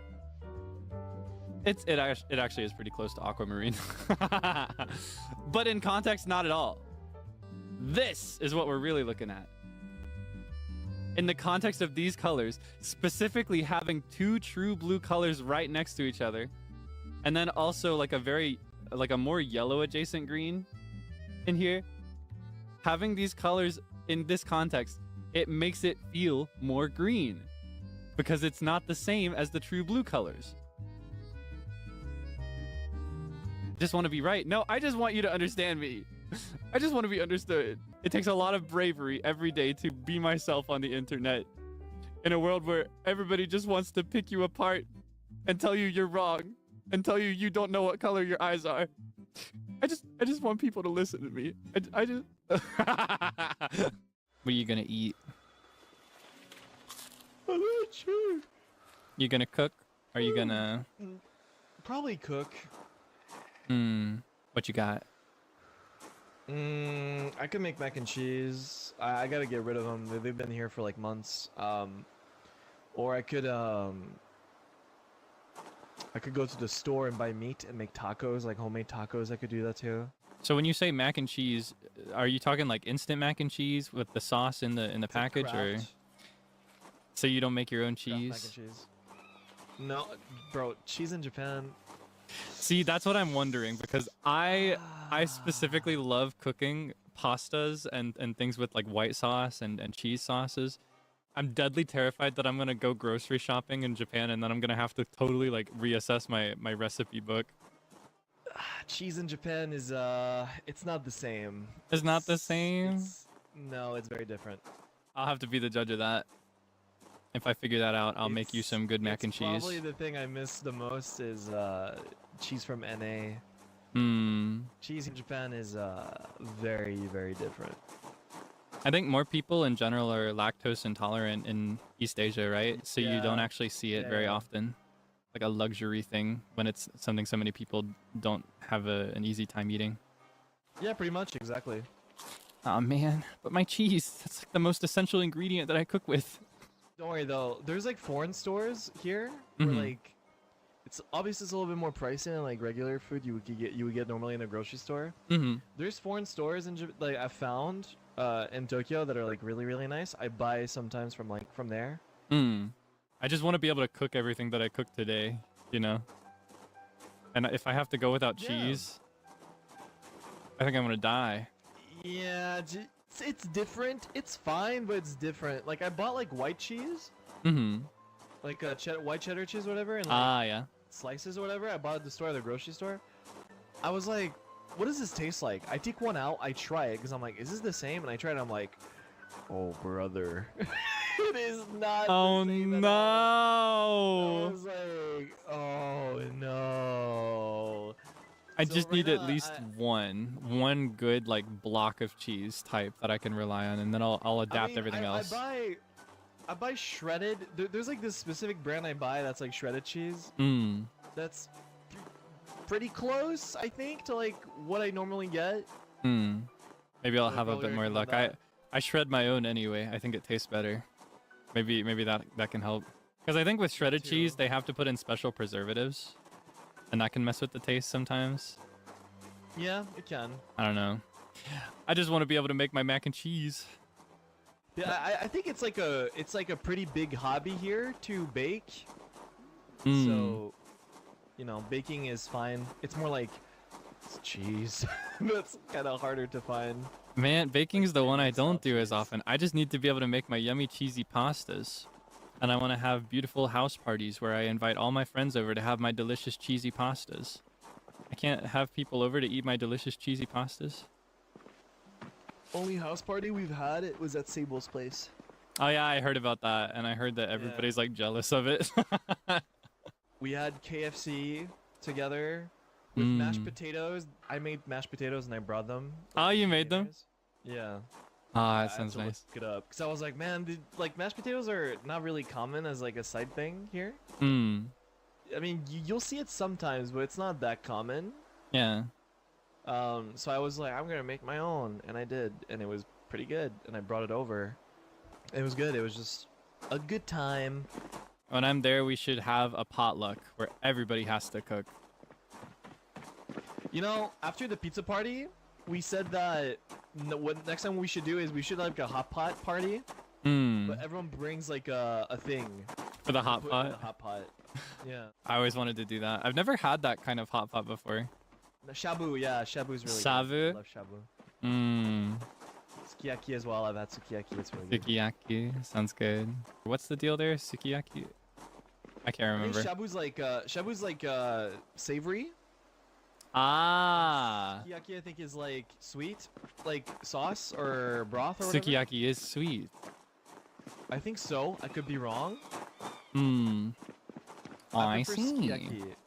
Me personally, I like shabu too though. I need to try them. I tend to like sweet more in general, but for something like that, maybe not. Yeah. Next time you come here, let's have dinner. Yeah. I will warn you, it is a little unpleasant to listen to. I might make you a little uncomfortable with this. When I was in elementary school, when I was in elementary school, I lost my baby teeth at a pretty average rate. But I noticed one day in 3rd grade, I looked over at my classmate. We'll call him Tim. I looked over at my classmate Tim, and I noticed that he had braces. He had braces in 3rd grade. I was like, man, these kids are losing their teeth so fast. I gotta hurry this up. I gotta lose my teeth faster. I'm taking too long to get my grown-up teeth. And it happened that my desk in the classroom was situated very close to the sink. And so I reached over as we were going through the lesson that day. I reached over and what I would do is I would tear off a piece of paper towel next to the sink. And I would get it wet with the sink. And I would just go ham on my tooth until it came out. And I successfully pulled out 2 teeth in that one class. And I was going for the 3rd tooth when my teacher noticed what was going on, and she said, "Caelix, what's going on?" And I got sent to the nurse's office. And I went home with 2 teeth in a little container. Because if you lost your teeth in school, the nurse would give you a little tooth-shaped container to put them in to bring them home. And I shook it around like a maraca for the rest of the day. I assumed they were loose, to be clear. I assumed those teeth were ready to go. Otherwise, I probably would not have been able to pull them out. But yeah, just by sheer stubborn force of will, because I felt that I wasn't losing my teeth fast enough, I pulled out 2 in a row. And I was determined to do the rest too, but I got interrupted. That's it. Did it not hurt? I assume it hurt. I don't remember that part very well. The way I remember them now is more like through other people talking about them at this point, because it's been long enough. Yeah, baby Caelix was just determined to lose his teeth faster. Teacher saved me? I don't know. I think she should have let me go for at least one more. 3 would have been a luckier number, don't you think? 3 is my favorite number. That would have been a much more satisfying one to stop at, and also just much more impressive. Could you imagine coming home from school that day? Be like, "Mom, guess what I did today?" And then I shake around my little maraca. That's basically how it went, but it was 1 tooth less than 3. Did the teeth grow back normally at the same rate as if they had been done normally? I don't think they did, actually. I think those 2 teeth in particular were missing for a little bit longer as my grown-up teeth were growing in. I think I think at least one of those 2 took a little while longer. Yeah, so I had like a whistle for a little bit on my S's. Yeah. But hey, I got all my chompers now. Super healthy. Yeah, there's nothing wrong with me now. Goosebumps? Was it too uncomfortable? See, I genuinely wasn't sure if that kind of story would be too much, but it is a true story of my life. If you were my parents, you'd cry. Oh no, they gave me a high five. Or I guess my dad did. In retrospect, my mom was probably troubled, but my dad was pretty chill. I had a similar incident another time, but I'll save that story for another day. I may never tell you that story. Because that one's worse.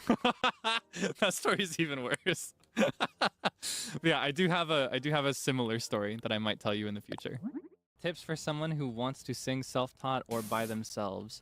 My tip is to avoid comparison. It's a whole saying. Comparison is the thief of joy. That applies to basically anything you could do. And it really, really applies to singing and to music. Do not unreasonably compare yourself to people that have more experience and training than you. That's number 1. Because something that prevents people from seeing their fullest potential to fruition is often that they think, I'm nowhere near where I'm supposed to be, and these guys are way better than me, so I might as well give up. But that is just an unfair and unreasonable, and I'm not gonna lie, it's an emotionally immature way of processing things. And you're better than that. I know you are better than that, so that's number 1. Do not think about that. Do not dwell on it.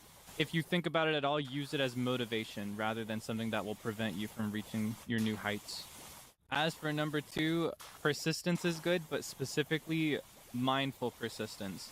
Practicing a ton will be very helpful, but it's not going to be very helpful if you practice something unhealthy. Formal training is not everything. A lot of the best singers in this world and in our world's history were self-taught and are self-taught. Just be very careful that you don't continue doing something that hurts, you know? If it hurts, there's pretty good odds that it's bad for you. I recommend in that case, if you perpetually feel pain when you're singing, looking into what resources you can to figure out where that's coming from.